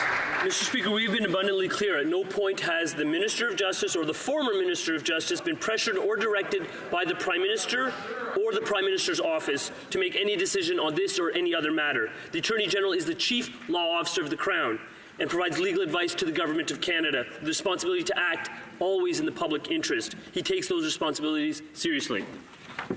Skeena Bulkley Valley. You see that? It doesn't matter what question you ask them. They give you the exact same answer back. By refusing to agree with even the most simple and obvious requests for answers, the Liberals look even more guilty. Let's remind Canadians what we're talking about. Obstruction of justice is the crime of willfully interfering with the process of justice by influencing or threatening a legal officer or a legal process. It comes with a 10-year jail sentence. What we're talking about is the most serious form of corruption and political criminality. This is why people are cynical about politics. This is why people don't trust government. So again, I ask a simple question. Will the Liberals help us get the answers we need and support our call for an investigation into this mess? Call Parliament Secretary, Minister of Justice. Mr. Speaker, I will reiterate for this House, at no point has the current Minister of Justice or the former Minister of Justice been pressured or directed by the Prime Minister or anyone else in his office to make a decision on this or any other matter. As the Prime Minister said very clearly yesterday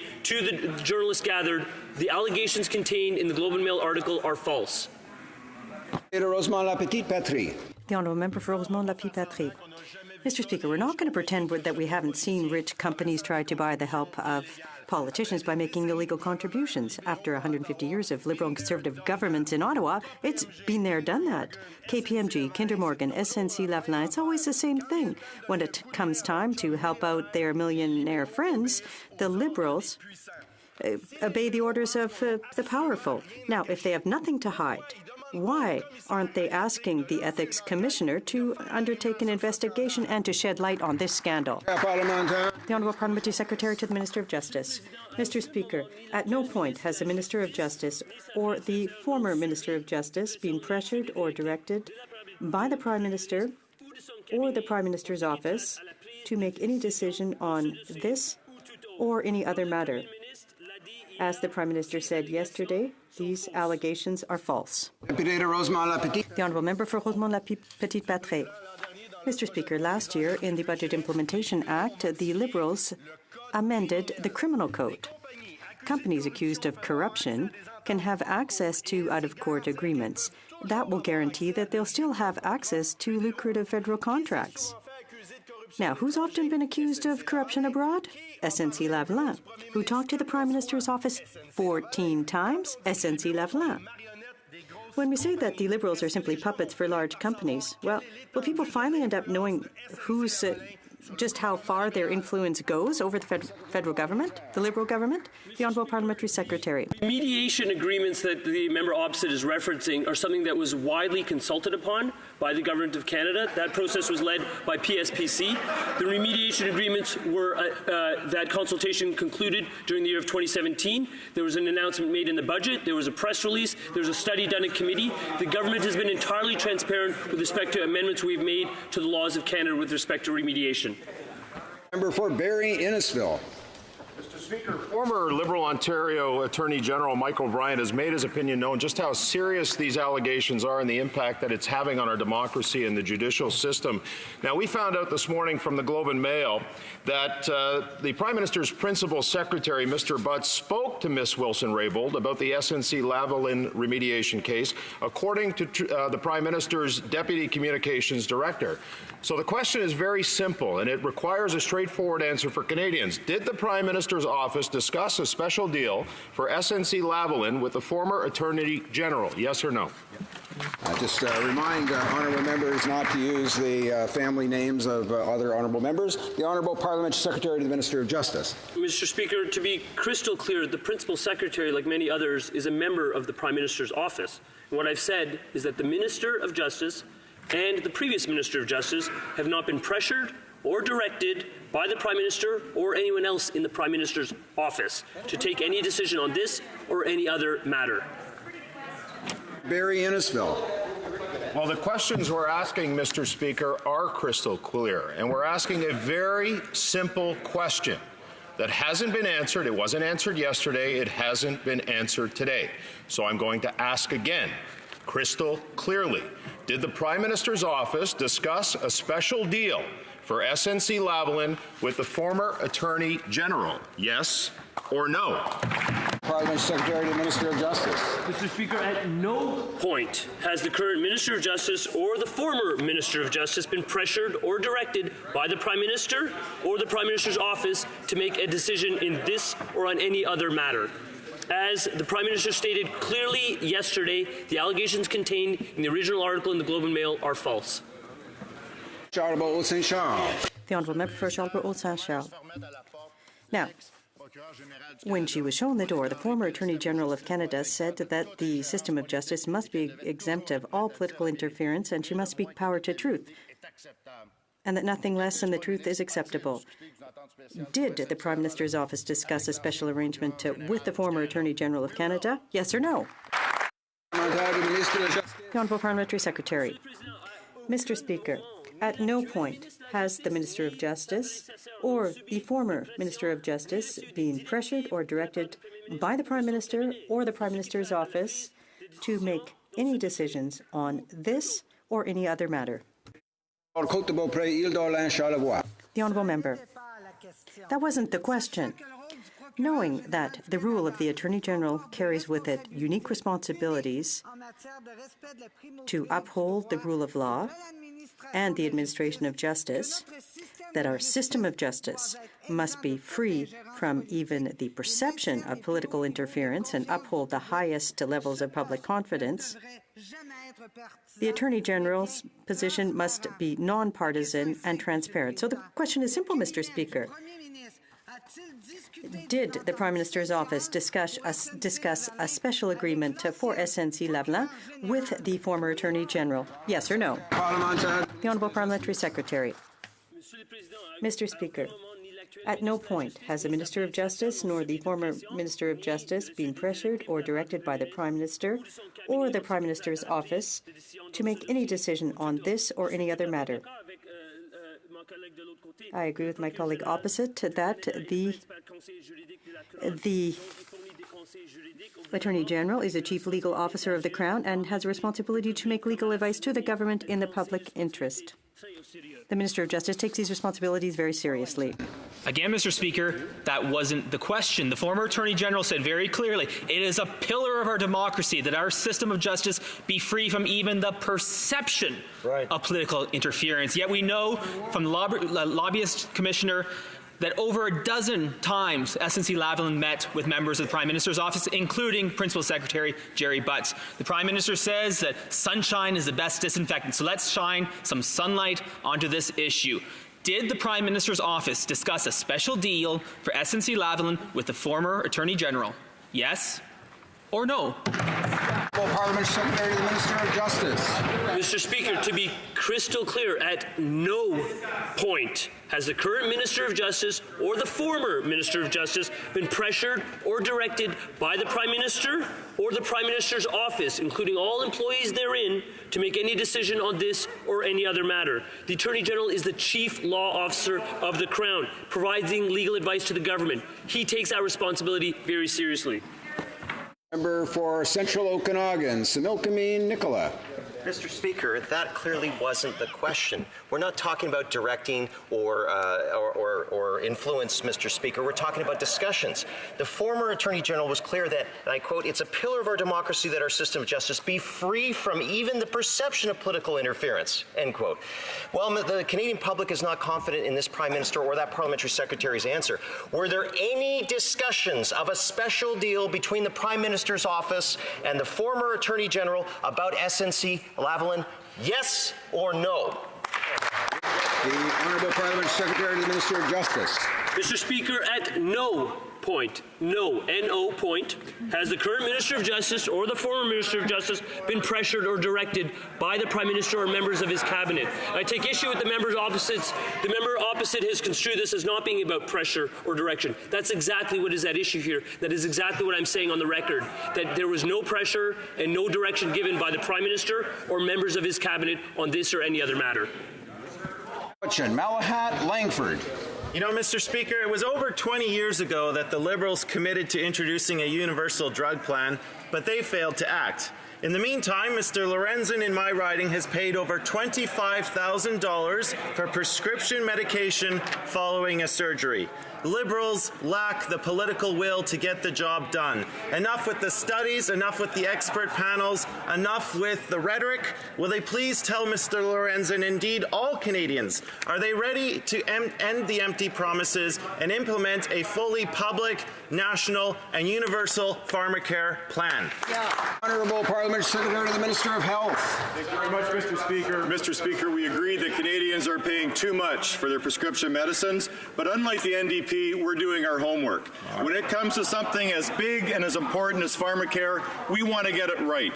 Unlike the NDP, we want to know how much something costs before we implement it. Yes. What the NDP unveiled yesterday is not a plan. You can't call something a plan when it has nothing to do about costing or how it will be implemented. Unlike the NDP, we don't do a nation-building policy of pharmacare on the back of a napkin. This is an issue far too serious for half-baked, no detailed plans. Good job. Member for London, Fanshawe. Order. More Liberal obfuscation. Canada needs a federal child care program. CCPA's Development Milestones report reveals the distressingly high cost of child care burdens Canadian families. Child care costs are 10 times higher in Toronto than in Montreal. In fact, universal child care in Quebec pays for itself. It's actually created revenue. Yeah. What will it take for this Liberal government to smarten up and implement a national child care program for all Canadian families so everyone wins? Yeah. Minister of Families, Children and Social Development. Thank you, Mr. Speaker. I'm delighted to be able to answer this question because we know that investments in affordable and quality childcare make a big impact in order to improve labor force participation by women in particular, make ends meet easier, to improve poverty reduction outcomes, to make gender equality more real in Canada, and to invest in the development of our children. The good news, Mr. Speaker, is that we have announced a $7.5 billion investment, the first time ever, in our daycare center in early learning and childcare, and we're looking forward to implement that over the next 10 years. For Haldeman, Norfolk. Well, Mr. Speaker, the Attorney General's responsibilities include upholding the rule of law and speaking truth to power. Right. And it's a pillar of our democracy that our system of justice be free from even the perception of political interference. That's right. But yesterday, the Prime Minister's office was accused of trying to interfere with a criminal prosecution against SNC-Lavalin. In December, Gerald Butts discussed a special deal for SNC-Lavalin with the former Attorney General. A month later, she was fired. What was said in that meeting? The Honourable Secretary to the Minister of Justice. Mr. Speaker, at no point has the current Minister of Justice or the former Minister of Justice been pressured or directed by the Prime Minister or anyone in the Prime Minister's office to make any decision on this or any other matter. It does indeed warm my heart to hear now two Conservative colleagues talking about how important the rule of law is, Madam Speaker. I wish they would have recollected those kinds of concepts when they were criticizing openly Beverly McLaughlin when she served as Chief Justice of Canada. Honourable Member for Peace River, Westlock. Mr. Speaker, something stinks. The Prime Minister's answers are vague and evasive. The former Attorney General spoke truth to power and she paid the price. In December, Gerald Butts discussed a special deal for SNC-Lavalin with the former Attorney General, and a month later, she was fired. What was said at that meeting? Parliament Secretary to the Minister of Justice.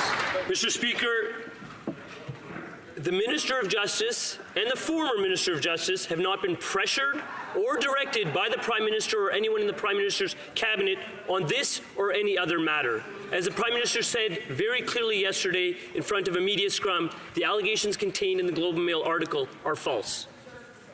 The Honourable Member for Portneuf-Jacques-Cartier.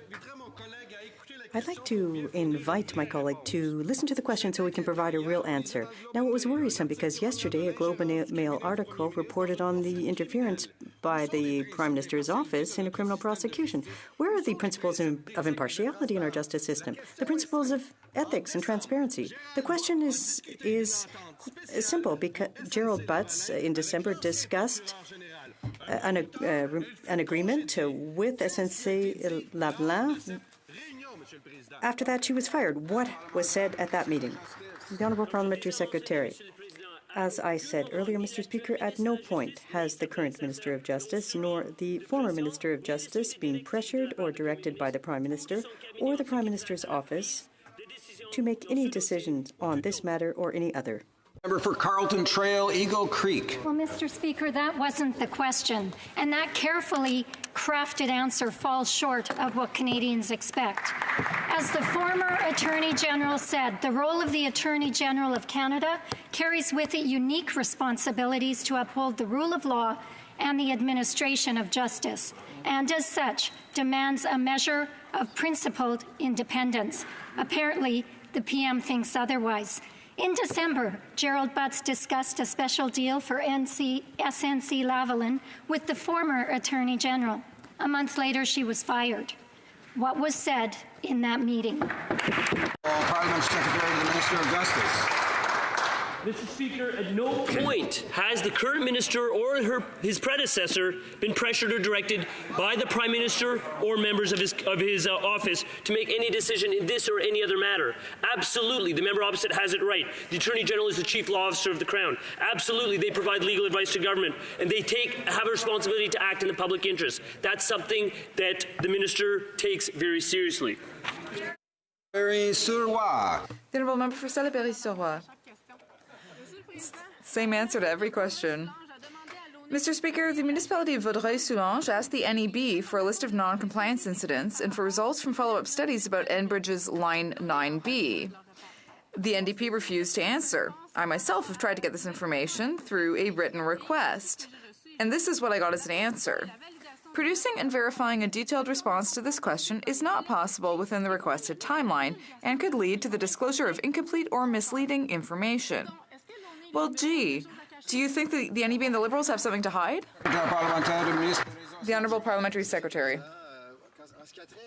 Thank you, Mr. Speaker. When it comes to the regulation of pipelines, the National Energy Board, the NEB, takes care of that. So if people have questions or concerns about pipelines when it comes to safety, they should speak to the NEB. The Honourable Member for Berthier-Maskinongé. Mr. Speaker, riverbank erosion is not a new phenomenon, but it's gotten worse. Some of my constituents are now worried that their houses could literally fall into the river. Municipalities like Saint-Ignace de Loyola have long been calling for the federal government to invest in the maintenance of retaining walls along the riverbank in the St. Lawrence and to better control boat speeds there. This is a real problem, and we're asking for quick action from the federal government today. Will the Liberals do what they need to do and take concrete action to fix this problem? It's urgent. The Honourable Parliamentary Secretary to the Minister of Transport. We understand how important our transportation corridors are for getting goods and people across Canada to market and also to connect with other Canadians. When it comes to individual issues like this one, we're happy to work with all members to ensure that not only our transportation corridors stay open, but that our communities stay protected, and I'm happy to follow up with the member. For Mississauga Lakeshore. The Canadian Armed Forces provide unique opportunities to develop and perfect skills that can last a lifetime. Members of the Reserve Force live and work in their home communities and safeguard them, such as when natural disasters occur. Can the Parliamentary Secretary to the Minister of National Defence inform this House on how the government is partnering with communities to support our reservists and allow them to serve at home and abroad without the stress of repercussion on their full-time civilian roles? Parliament Secretary to the Minister of National Defence. I want to thank my colleague, the member for Mississauga Lakeshore, for his question. Mr. Speaker, as you know, our government supports our reservists and soldiers. Legislation with new provision for military training leave and job protection when serving on deployment. Et Monsieur le Président, j'étais au Nouveau-Brunswick.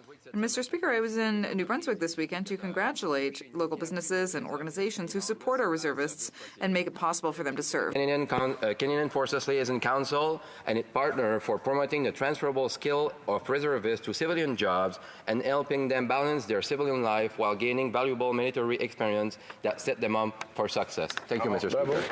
Member for Calgary-Midnapore. Mr. Speaker, Canadians expect Canada's Attorney General to be independent and nonpartisan.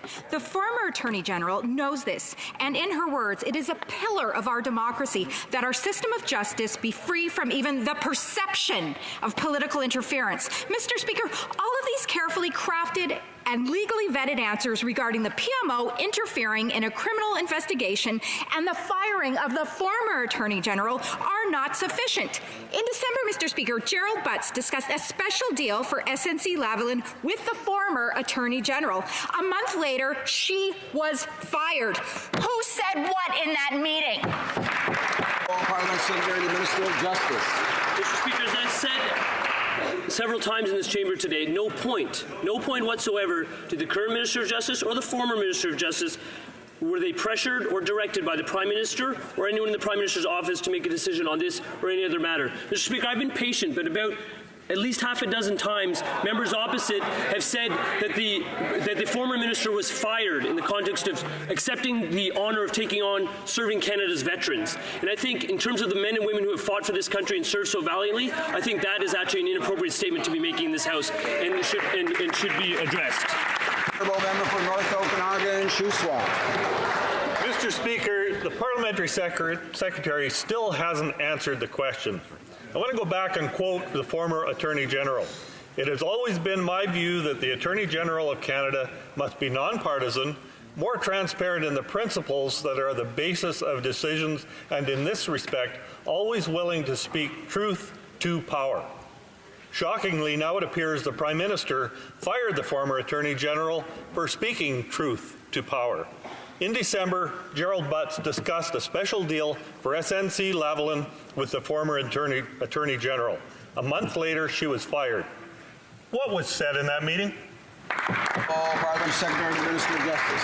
Mr. Speaker, neither the current Minister of Justice or the former Minister of Justice has been pressured or directed by the Prime Minister or anyone in the Prime Minister's office to take a decision on this or any other matter. As the Prime Minister was very clear yesterday with the journalists gathered in Vaughan, Ontario, the allegations contained in the Globe and Mail article are false.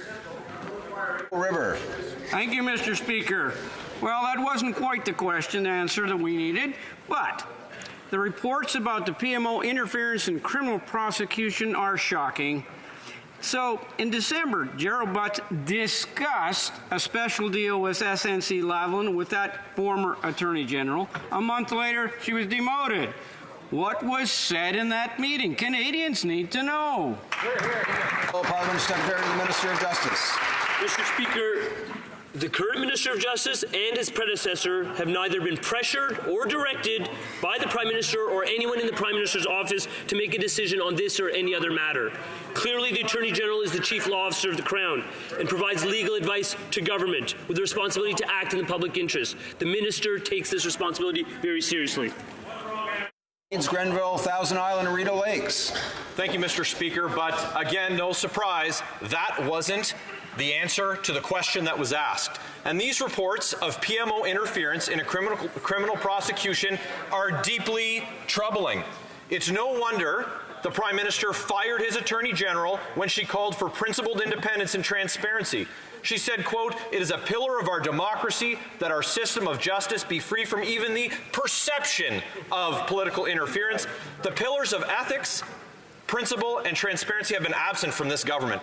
In December, Gerald Butts discussed a special deal for SNC-Lavalin with the former Attorney General. A month later, she was fired. What was said in that meeting? The Honourable Parliament Secretary to the Minister of Justice. Mr. Speaker, at absolutely no point has the previous minister or the current minister been pressured or directed by the Prime Minister himself or any members of his office to make any decision on this or any other matter. As the Prime Minister said clearly yesterday to the gathered journalists, the allegations contained in the original media article are false. Saanich Suk. Mr. Speaker, the Canadian Forces continue to lose more than one member per month to death by suicide. Yet one of the barriers to serving members getting the help that they need is the fact that self-harm remains a disciplinary offence in the Military Code of Conduct. Since the Liberal members ruled my amendment to fix this out of order at committee hearings on Bill C-77, let me ask the Minister, will the government now support removing self-harm as a disciplinary offence by agreeing to support my private member's bill C-426 and expediting its passage through this House? Parliamentarian The Honourable Parliamentary Secretary. Thank you, Mr. Speaker. As you know, our government is concerned about the health and well-being of soldiers and their families. We recognize that we need to continue to adapt our approach for people who suffer from mental health problems. That's why the Minister invited the National Defence Committee to study the question of suicide and self-harm within the Canadian Armed Forces. The goal is to find recommendations for the government to follow. Taking care of our veterans and soldiers is a priority for our government. The men and women in uniform are always at the heart of what we do. Member for Windsor-Tecumseh. Mr. Speaker, there's a 60% increase in rejections of disability tax credit applications. The Liberals are not delivering the services needed by thousands of people with severe and prolonged impairments.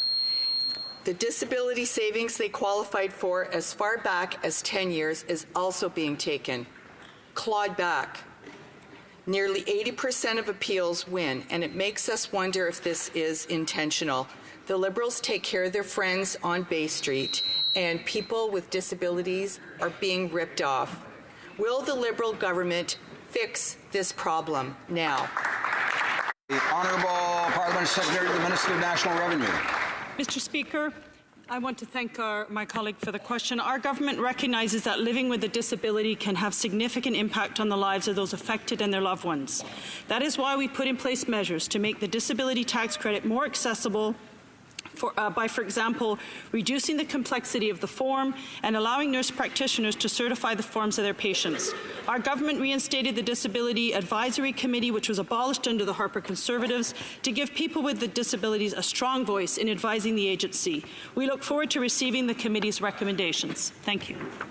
For Edmonton West. Thank you, Mr. Speaker. The Liberals introduced the accountability-destroying $7 billion Vote 40 Liberal slush fund on the pretense that it would better align government spending.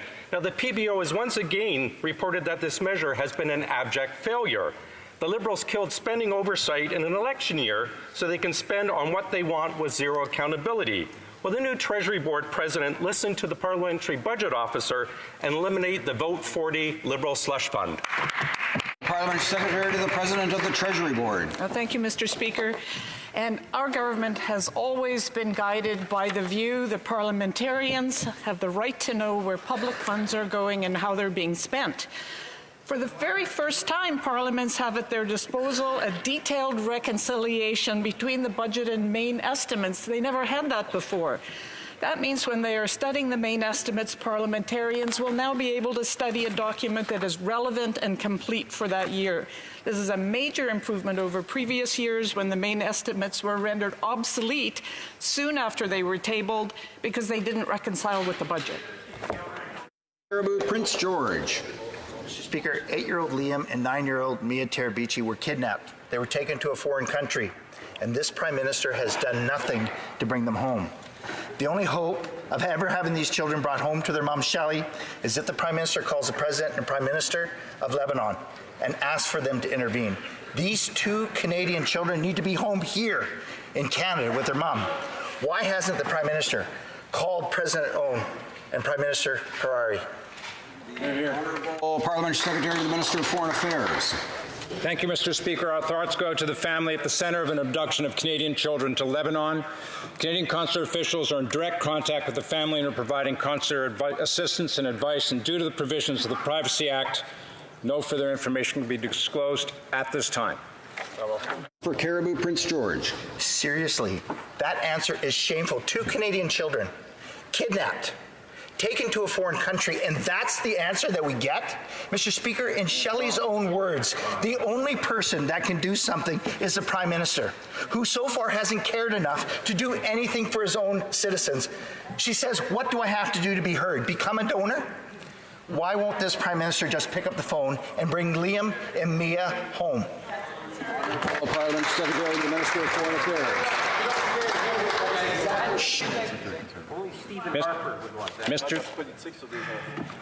Mr. Speaker, consular officials are in direct contact with the family. There's a whole host of security issues that surround such cases, and to further talk about the details in public may put lives in jeopardy. Thank you, Mr. Speaker. For Northumberland, Peterborough South. Monsieur le Président. Mr. Speaker, In the last 2 decades, there have been incredible change in the pulp and paper industry. Between 1990 and 2012, the industry has led the way in reducing pollution by more than 60%. The industry will play a key role in fighting pollution, driving innovation, creating jobs, and advancing Indigenous reconciliation. En soulignant l'importance In recognizing the importance of this future industry, can the Parliamentary Secretary update this House on the pulp and paper industry? Parliamentary Secretary to the Minister of Natural Resources. Thank you, Mr. Speaker. I want to thank my honourable colleague for her question and her great efforts in French. Good job. I want to thank the member for promoting this very important issue. Importance of the forestry sector and providing $867 million through the Softwood Lumber Action Plan due to unfair duties levied by the U.S. I participated in the most recent edition of Paper Week in Montreal. I met with industry professionals to discuss new technologies and future steps. Pulp and paper industry and the forest sector at large continues to thrive. The Honourable Member for Haliburton, Kawartha Lakes, Brock. Mr. Speaker, the Attorney General has been asked point blank if the Prime Minister's office pressured her to make a deal letting SNC Lavalin off bribery and corruption charges. Her answer? No comment. The Prime Minister has the ability to waive attorney-client privilege and let her speak the truth. Will the Prime Minister let the former Attorney General speak? Hear, hear. Secretary to the Minister of Justice. Mr. Speaker, as regards the previous Minister of Justice and the current Minister of Justice, there has been absolutely no pressure or direction exercised upon either of those two individuals by the Prime Minister himself or by anyone in his cabinet on this or any other matter. The allegations contained in the media articles that surfaced yesterday are false, as the Prime Minister stated clearly to journalists in Vaughan. For Etobicoke Centre. Mr. Speaker, every community in Canada has to deal with the challenge of helping people living in homelessness. Canada's first ever national housing strategy included a significant increase in funds for fighting homelessness, and last November, the Minister of Families, Children and Social Development announced that Reaching Home, the redesigned federal homelessness program, will be launching on April 1st of this year. The date is almost upon us. Could the Minister update the House on Reaching Home's implementation? Minister of Families, Children and Social Development. Thank you, Mr. Speaker. Let me first thank the member for Etobicoke Centre for his hard work in favour of his families and children in his community. Mr. Speaker, our government committed to working for the most vulnerable among all Canadians, and that's because one homeless Canadian on the streets is one too many in our country. That is why Reaching Home, the new homelessness program, is going to increase the number of communities that will benefit from funding from the federal government. That's why I'm calling upon all these communities to apply for additional funding, and that is why, by working together, we can make sure that we reduce homelessness by at least 50%. Member for Flamborough-Glanbrook. Speaker, on Monday, our leader traveled to Willowdale to hear from families and small business owners who are struggling to get by under this Liberal government's policies. There he met pharmacist Mr. Tamer Farag, who voiced his concerns about how the Prime Minister's tax changes are costing him and his community. We know the Prime Minister can't relate to these stories because he's never had to balance a budget or meet a payroll, but the rest of Canada is paying for his mistakes with their hard-earned money. When will the Prime Minister give hard-working Canadians like Mr. Farag a break? The Honourable Parliamentary Secretary to the Minister of Small Business. Mr. Speaker, our government is working hard to help small businesses and particularly to simplify business processes. On January 1st, we lowered the tax rate to 9%, which allows small businesses to have an additional $7,500 to invest. We also made proposals to reduce credit card rates to effectuate further savings. We are working for small businesses, and we will not stop doing so. Thank you. Mirabel. The Honourable Member for Mirabel. Thank you, Mr. Speaker. The Prime Minister had indicated he would discuss immigration issues with Quebec. I can tell you that he didn't discuss them for very long. The ink hadn't even dried on the bill when the Quebec government said no. Last week, he refused to discuss knowledge of French as a requirement for citizenship. This week, he's refusing to discuss knowledge of French as a requirement for earlier steps in the immigration process. French language is not a disease, so why is the government refusing to discuss it? Why so much contempt? The Honourable Minister of Immigration. Immigrants play a key role in the Canadian economy and enrich our communities. The Government of Canada and the Government of Quebec have been working together for decades as part of the Canada-Quebec Agreement, and we intend to continue working that way. We have concerns about the bill, but it's too early to say anything about its content. The Honourable Member for El Pontigny.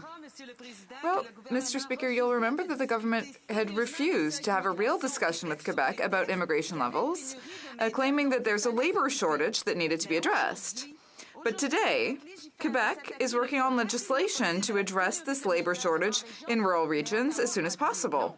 But Ottawa said no to it without even having a single meeting or discussion.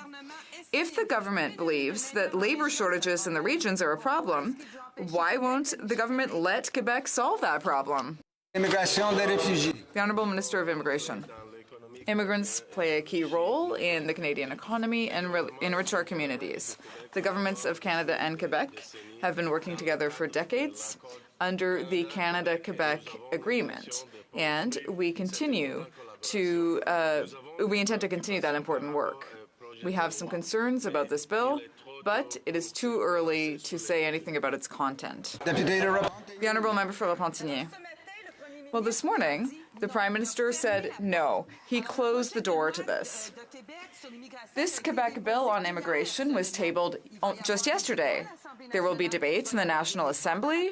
There will be debates among normal people. And that makes sense, Mr. Speaker, because that's how democracy works. But this morning, the government said that it didn't care about the process at all, and that whatever the result of the process is, it will say no to it. Does the government realize that it is attacking the sovereignty of the National Assembly and its ability to vote for its own bills? The Honourable Minister of Immigration. Of immigration to address labour market shortages and enhance Quebec's economy. The Government of Canada and Quebec have always collaborated for decades under the Canada-Quebec Accord, and we intend to continue this important collaboration. Of course, we have some concerns about this particular bill, but we'll be reviewing this bill with interest. We have to continue to work with the Government of Quebec to ensure that we have an immigration system that continues to work for the best interest of Canadians and Quebecers.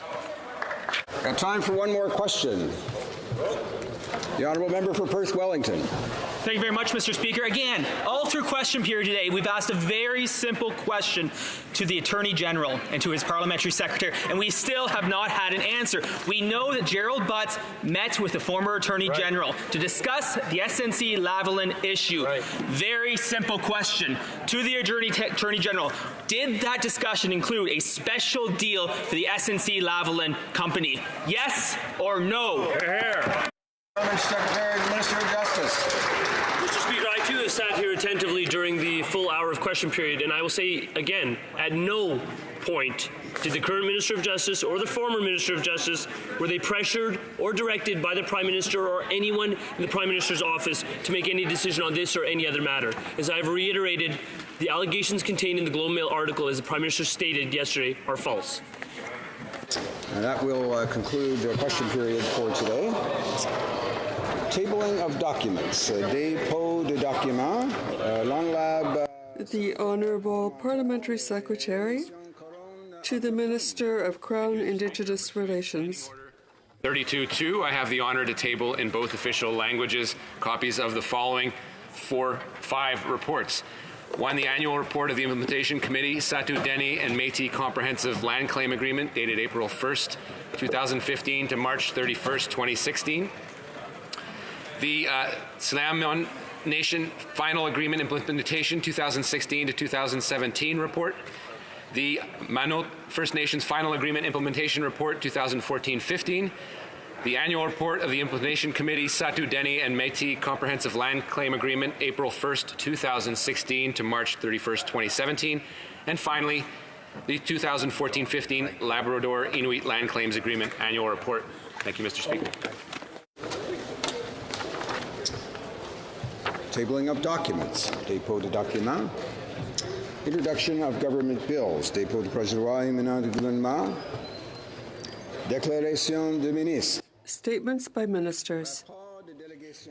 Reports from interparliamentary delegations.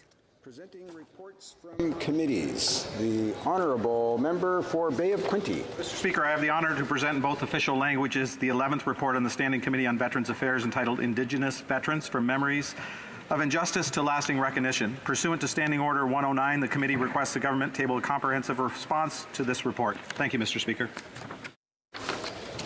Introduction of, presenting reports from committees. Dépôt de projet de loi émanant des députés. Introduction of private members' bills. Première lecture de projet de loi. First reading of Senate public bills. Motions. Motion. Presenting petitions. Présentation de pétitions. The Honourable Member for London Fanshawe. I have a petition from folks in my community who want to protect the Thames River system. They want to draw the attention of this House to the fact that the Conservative government stripped environmental regulations covered in the Navigable Waters Act, leaving hundreds of rivers vulnerable. Rivers like the Thames. The Liberals promised that they would reinstate those environmental protections, but they failed. And so the petitioners ask this government to support my bill, C-355, which commits government to prioritizing the protection of the Thames River by amending the Navigational Protection Act. Thank you, Speaker. Presenting petitions, the Honourable Member for Battle River Crowfoot. Hard on you. Thank you again, Mr. Speaker. I rise today on behalf of 95 constituents of Battle River Crowfoot to present a petition that calls upon the House of Commons to permit Christians to exercise their religious belief and conscience rights both in their private and public acts without coercion, constraint, or discrimination. Thank you, Mr. Speaker. Presenting petitions. Présentation de pétitions. The Honourable Member for Cowichan, Malahat, Langford.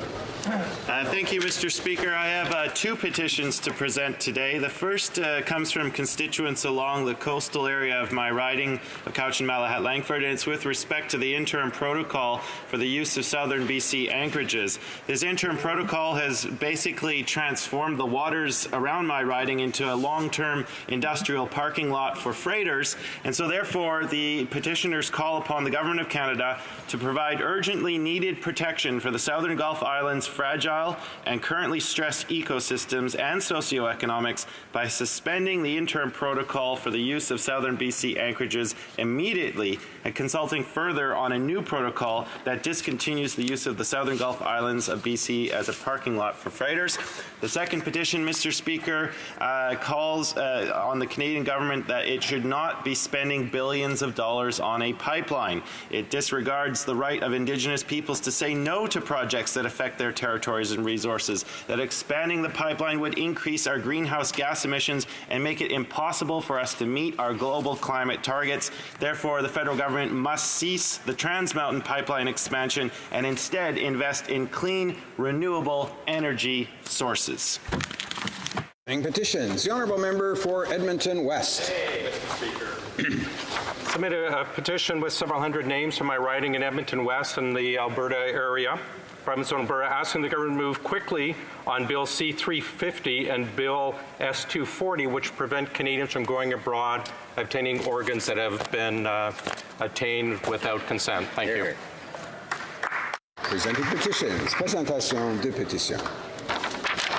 Questions on the order paper. The Honourable Parliamentary Secretary to the Government House Leader. Yes, thank you, Mr. Speaker. I would ask that all questions be allowed to stand at this time, please.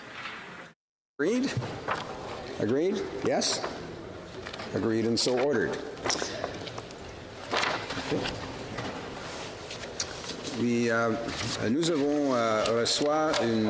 We have received a notice having to do with a question of privilege. The Honourable Member for Mirabel. Thank you, Mr. Speaker. I'd like to raise a question of privilege. Yesterday, the government answered a question that didn't have to do with it, having to do with a question of privilege. My colleague, the member for Rivière-Ménil. Now,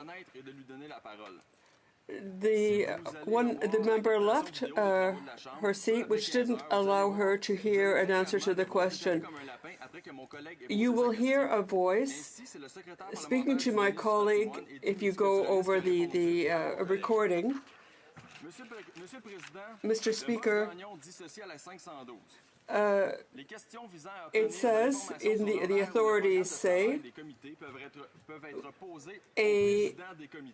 things having to do with the schedules or of committees. My colleague asked a question about the committee's work. Now, because of the erratic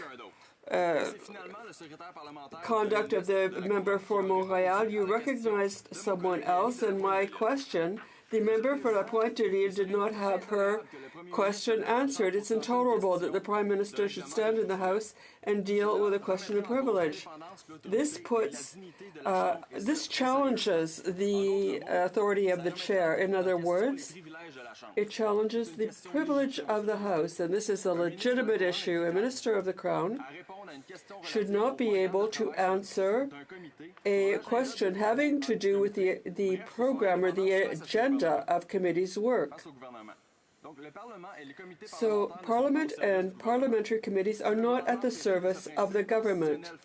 This is a fundamental constitutional principle. So I feel that the parliamentary privilege of my colleague, the member for La Pointe-de-L'Île, I feel that her privilege was breached.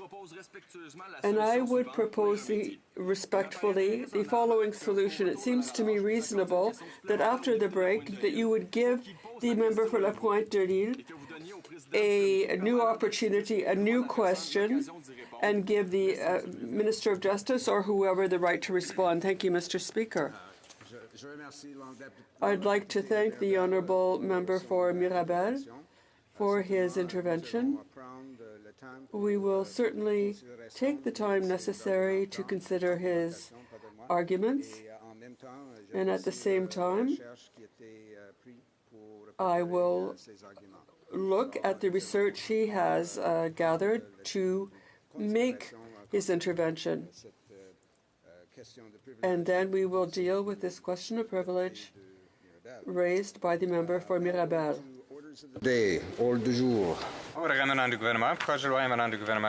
Government orders. 85, an act to amend the Canada-Israel Free Trade Agreement Implementation Act. Reprise de débat. Resuming debate.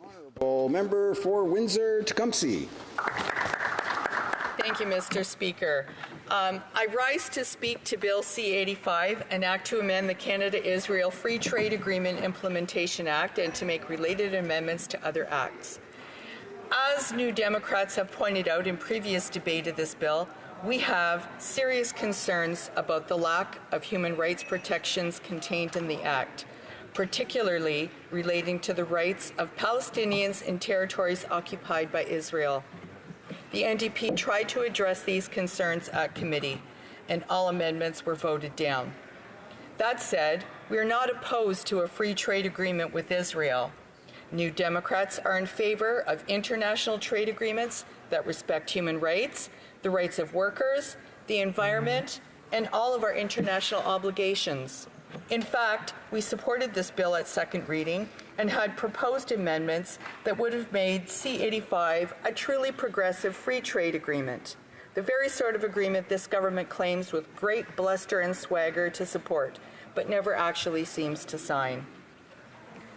Other parties like saying that the NDP doesn't support free trade, that it has never supported a free trade agreement, ever. Well, my response to that is that we, the NDP, do support and actively encourage trade agreements that are fair and responsible. Trade agreements that actually respect human rights, the rights of workers, the environment, and all of our international obligations. Canada has yet to sign such an agreement, and if one judges by actions and interactions, isn't particularly interested in doing so just yet. I'm quite proud of the amendments we proposed in committee for this bill.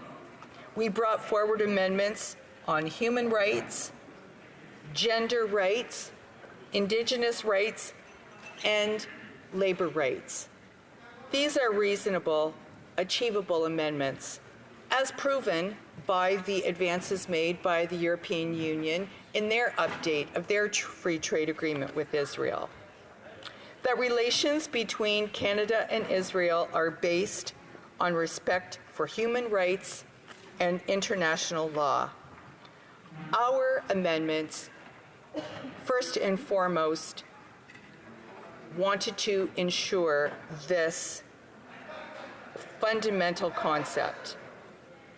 Also, to ensure that the government undertakes an annual gender-based analysis and gender impact assessment to be applied to the entire agreement, as well as to ensure the use of enforceable corporate social responsibility standards and principles that are set out in the United Nations document entitled Guiding Principles on Business and Human Rights. As well, we had amendments to ensure that the provisions of the agreement respect the United Nations Declaration on the Rights of Indigenous People. Amendments that ensured workers' rights are protected through mandatory mechanisms laid out in the International Labor Organization's Decent Work Agenda that lays out 4 pillars contained in the Sustainable Development Goals. One mandatory mechanism is the creation of an independent labor secretariat with the power to oversee a dispute settlement process. Another amendment to ensure the creation of a framework for transnational bargaining to allow unions to represent workers in Canada and Israel. We likewise brought forward amendments on environmental protections. These were brought forward in order to ensure a high level of environmental protection through comprehensive and legally binding commitments, which meets Canada's obligations under the Paris Agreement reached on December 12th of 2015. And, profoundly important, protect against bulk water exports and ensure that water is not labeled as a commodity. We also tabled amendments to include a gender impact assessment, along with an economic impact analysis, a detailed job analysis, and an analysis on the impact of the Act on human rights in both countries, including the occupied Palestinian territories. These proposals, as you can see, are basic common sense designed to ensure that everyone, and not just our multinationals, benefit from the agreement.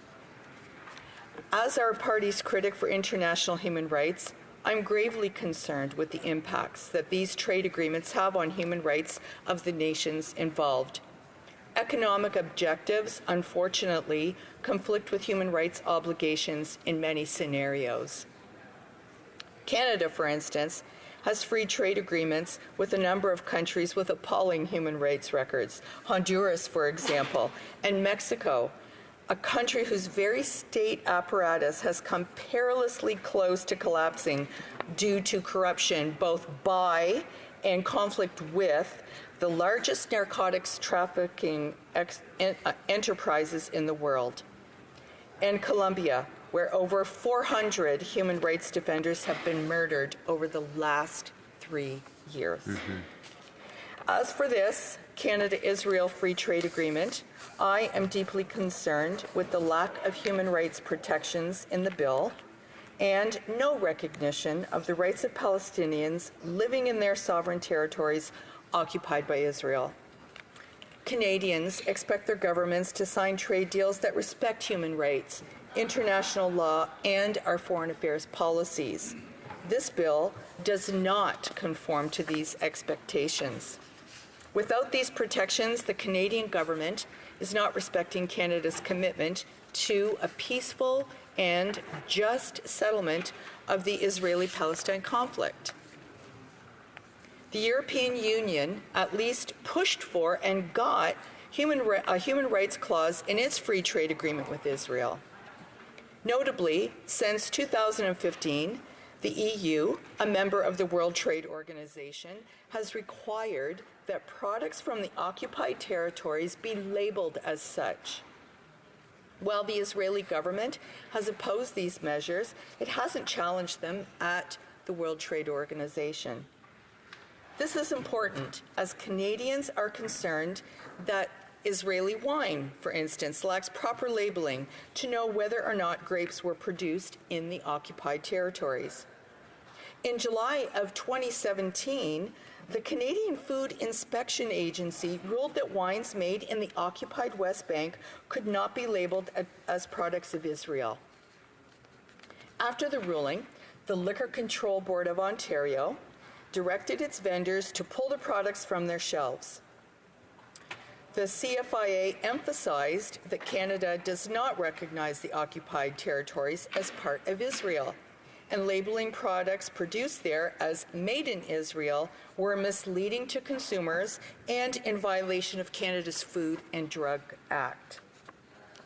After strong backlash, the CFIA said, quote, "We did not fully consider the Canada-Israel Free Trade Agreement, which applies to the territory where the customs laws of Israel are applied." Well, this is not acceptable. And this updated iteration of the Free Trade Agreement was a perfect opportunity for us to address and specifically articulate this problem. Let me explain.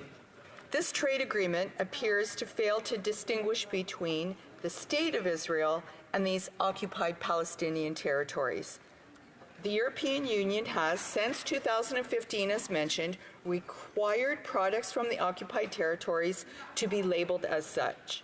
Yet Article 1.4.1b of the Canada-Israel Free Trade Agreement stipulates instead that the agreement applies to, quotes, "the territory where its customs laws are applied." Now, under the terms of the 1994 Paris Protocol, Israel and Palestine are part of a customs union under which Israel collects duties on goods destined for the Palestinian territories. However, the existence of a customs union does not change the fact that the West Bank, where illegal Israeli settlements have proliferated, remain occupied territory. C-85 appears to cover the products made in Israeli settlements in occupied territories. Neither Canada nor the United Nations recognizes these settlements as part of Israel. These settlements are illegal. They clearly violate the Fourth Geneva Convention, which prohibits the settlement of territories acquired by war and the movement of indigenous people in those territories, among other things. In fact, there is virtual global unanimity that the territories seized and occupied since 1967 by Israel, the West Bank, Golan Heights, Gaza, are not part of Israel. Indeed, those territories are a fraction of the land awarded to the Palestinian people by the United Nations partition of 1947. As stated, Palestinians have been under Israeli military occupation since 1967. That is 51 years. The Canadian government's own policy does not recognize permanent Israeli control over these territories and stipulates that Israeli settlements, occupation, and control violate the Fourth Geneva Convention and many Security Council resolutions. As stated as recently in 2016 at the United Nations Security Council, I'll quote, "The Security Council reaffirms that the establishment by Israel of settlements in the Palestinian territory occupied since 1967, including East Jerusalem, have no legal validity and constitutes a flagrant violation under international law and a major obstacle to the achievement of the two-state solution and a just and lasting and comprehensive peace. End quote. And it also goes on to call upon the states, including Canada, and again I'll quote, to distinguish in their relevant dealings between the territory of the State of Israel and the territories occupied since 1967. Now, I'm going to repeat that, to distinguish in their relevant dealings. I would suggest to you that a trade instrument that respects international law would do exactly that, would distinguish between the occupied territory and the State of Israel, because a trade agreement is a relevant dealing, is it not? I am gravely concerned that this agreement fails our international commitment. It fails its own international commitment to be a respected covenant of trade with another sovereign power. It puts us afoul of international law. Products made in the occupied territories in Palestine must be labeled as such. To fail to do so amounts to a countenance of illegal annexation of territory. More broadly, I wish to speak for the millions of Canadians who want to see peace in this region and the creation of secure and sovereign states of Israel and Palestine, living side by side in peace. Israel has not complied with its obligations under the Geneva Convention. It has, over time, steadily and consistently increased its illegal settlements in Palestine. In the end, again, most Canadians wish for a safe, secure, sovereign Israel and Palestine, living in peace and friendship and mutual cooperation. We all want to see increased commercial, political, social, and cultural relations with Israel, but we also want to see these very same relationship benefits extended to the Palestinians.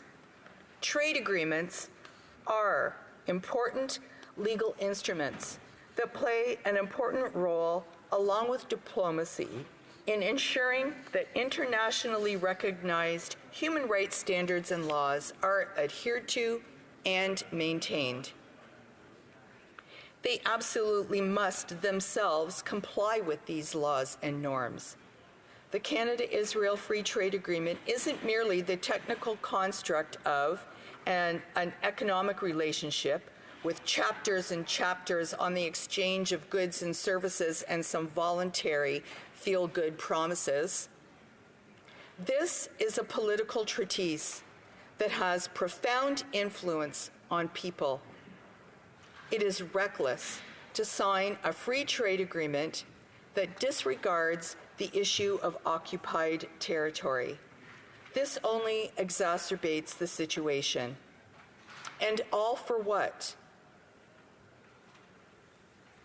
I mentioned earlier that the NDP is in support of trade agreements that uphold our international commitments, human rights, the Sustainable Development Goals, Indigenous rights, gender rights, and aligns with our own foreign policies. I would like to point out that a year on from the signing of CETA, our exports have decreased. It makes us question again a trade agreement that undermines human rights, that undermines social responsibility. Why would we do this? A trade agreement with Israel that does not respect the position of Palestinian territory, it is reckless because it does exacerbate the situation. And why? What is it all for? We have other free trade agreements that also have a decrease in their exports to the countries we've signed with. We've got 14 trade agreements we've signed, and the exports have decreased to those countries. There's a major fundamental issue, a major fundamental approach to the trade agreements that we've got to address. There are underlying issues that have to be examined, and bolder steps have to be taken so that we do align not only with our own foreign policies, but with international law. We covet a seat on the United Nations Security Council, Mr. Speaker, and this is a perfect opportunity for this country to step up when it is updating its free trade agreement. And in being so bold as to update it, we do not have to forge a path on our own. The European Union has articulated exactly the kind of amendments that we see as putting us in alignment with our international commitments and our own domestic foreign policies that have been laid out. We have fundamental issues that need to be addressed with the types of trade agreements that we are creating and signing onto. And if they're not actually creating opportunities for Canadian businesses, then that's a springboard. That's a definite impetus for us to delve in and see what is fundamentally wrong with these agreements. This is a perfect opportunity for the Government of Canada to change the trajectory. Enough with the voluntary guidelines for corporate social responsibility. There needs to be real enforceable rules. We could have negotiated stronger language, just as the European Union did with Israel. Take at least the astute step that the EU has taken on labeling the origin of a product for where it came from, occupied territory. Why mince words? Why not assert international law and human rights? Why not insist on it? It's disappointing that with this iteration of the CIFTA, a valuable opportunity has been discarded with regards to Israel and Palestine. Canada's trade policy does not align with its foreign policy. The latter acknowledges the importance of international law and the fact that the settlements violate this law. By including settlement products in the provisions of the CIFTA, such a treatment de facto legitimizes the settlements, encourages their economic growth, and contributes to their permanence. In any free trade agreement, the question should always be, cui bono? Who benefits? Thank you, Mr. Speaker. Questions and comments? The Honourable Parliamentary Secretary to the Government House Leader. Yes, thank you, Mr. Speaker. And as we've heard a great deal this morning, I think trade is perceived as a positive thing overall. Canada is a trading nation, and we've had, over the last 3 years, a government recognizing the true value of expanding trade, which really helps Canada's middle class. The healthier the economy is, the healthier our middle class will be. And there is no doubt, Mr. Speaker, that trade plays a very critical role in terms of Canada's future. And my question to the member across the way, would she not, at the very least, acknowledge ways in which Canada can enhance and secure markets into the future is by having these formal trade agreements.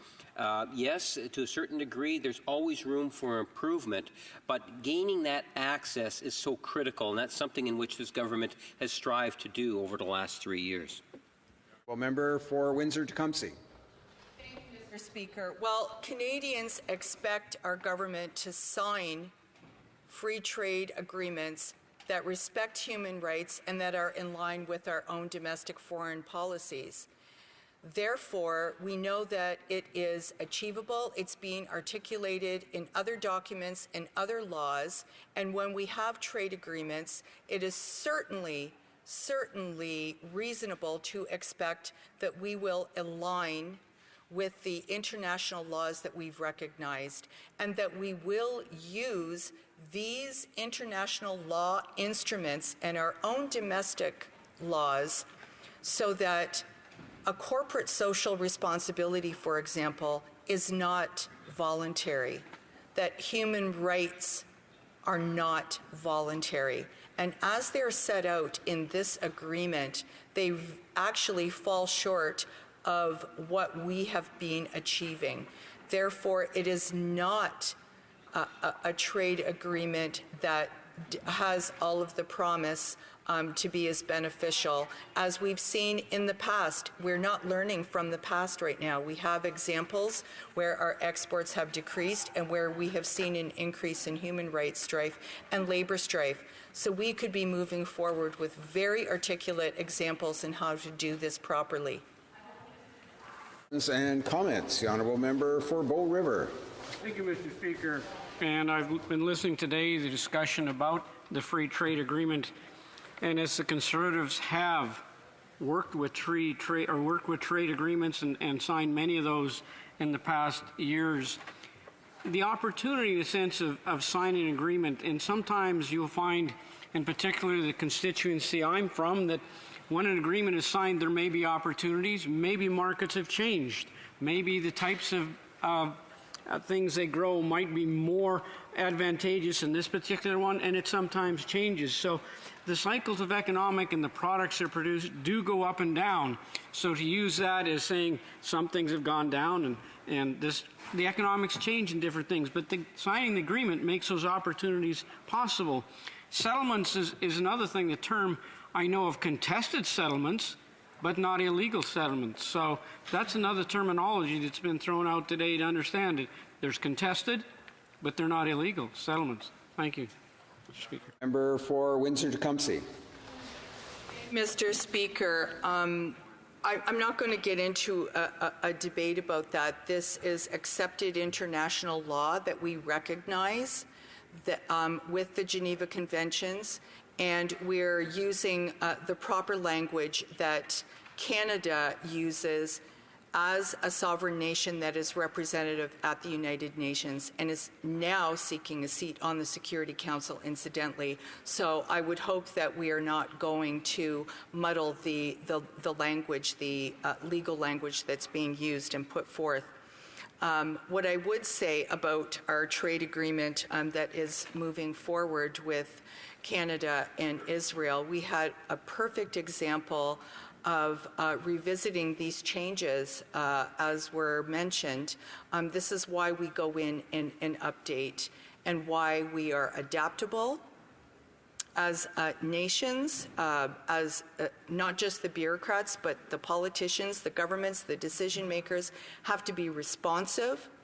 And we have an example of being responsive. We could have done exactly what the European Union did in achieving their iteration of this trade agreement.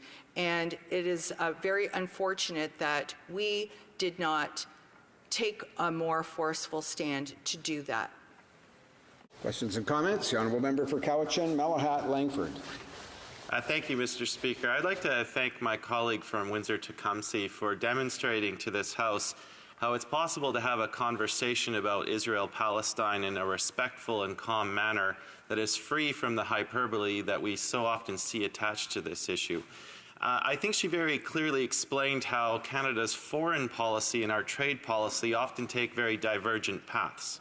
We're great at speaking in our foreign policy about a respect for human rights, labor rights, and so on. Yet we see that we are exporting arms to Saudi Arabia, which is guilty of war crimes in Yemen. She talked about Colombia, which has seen the murder of hundreds of labor rights activists. We have signed the CPTPP, 2 members of which, Vietnam, has questionable labor rights practices. The Sultanate of Brunei rewards homosexuality with some of the worst criminal sanctions imaginable. And yet we have decided to form trade policy with those 2 countries. So that's the divergent path.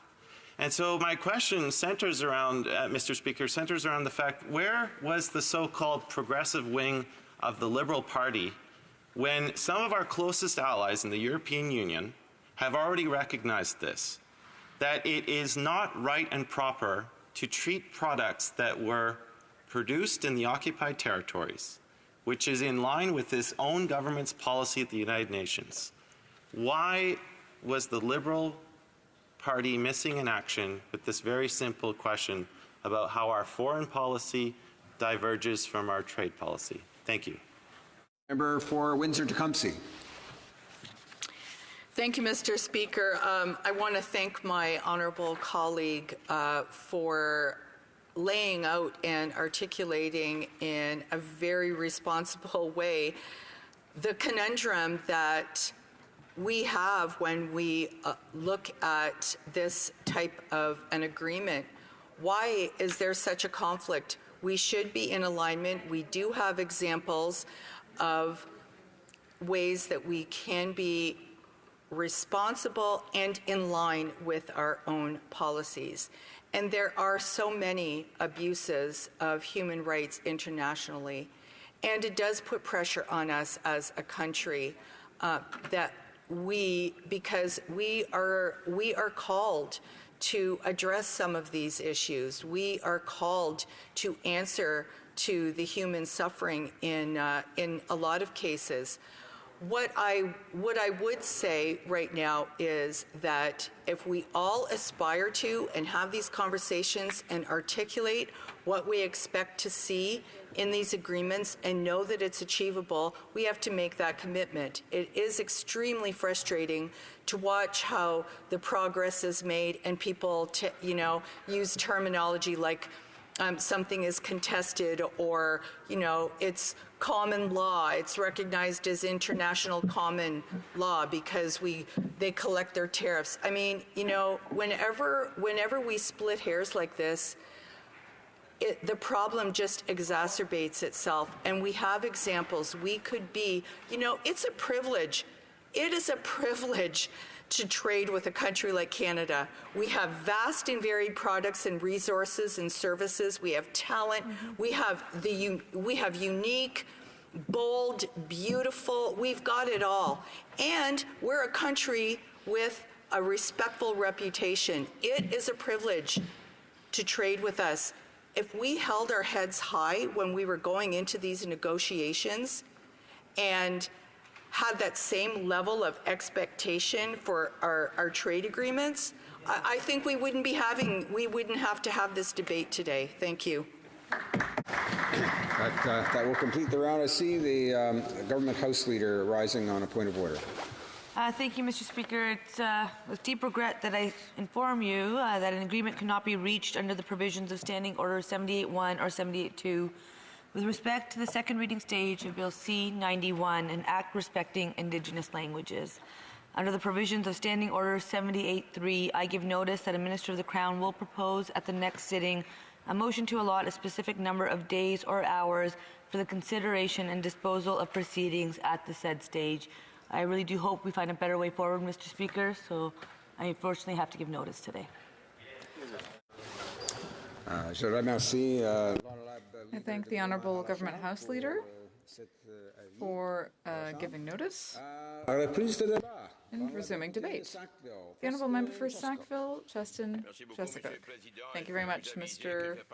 Speaker. I will be sharing my time with the member for St. John's East.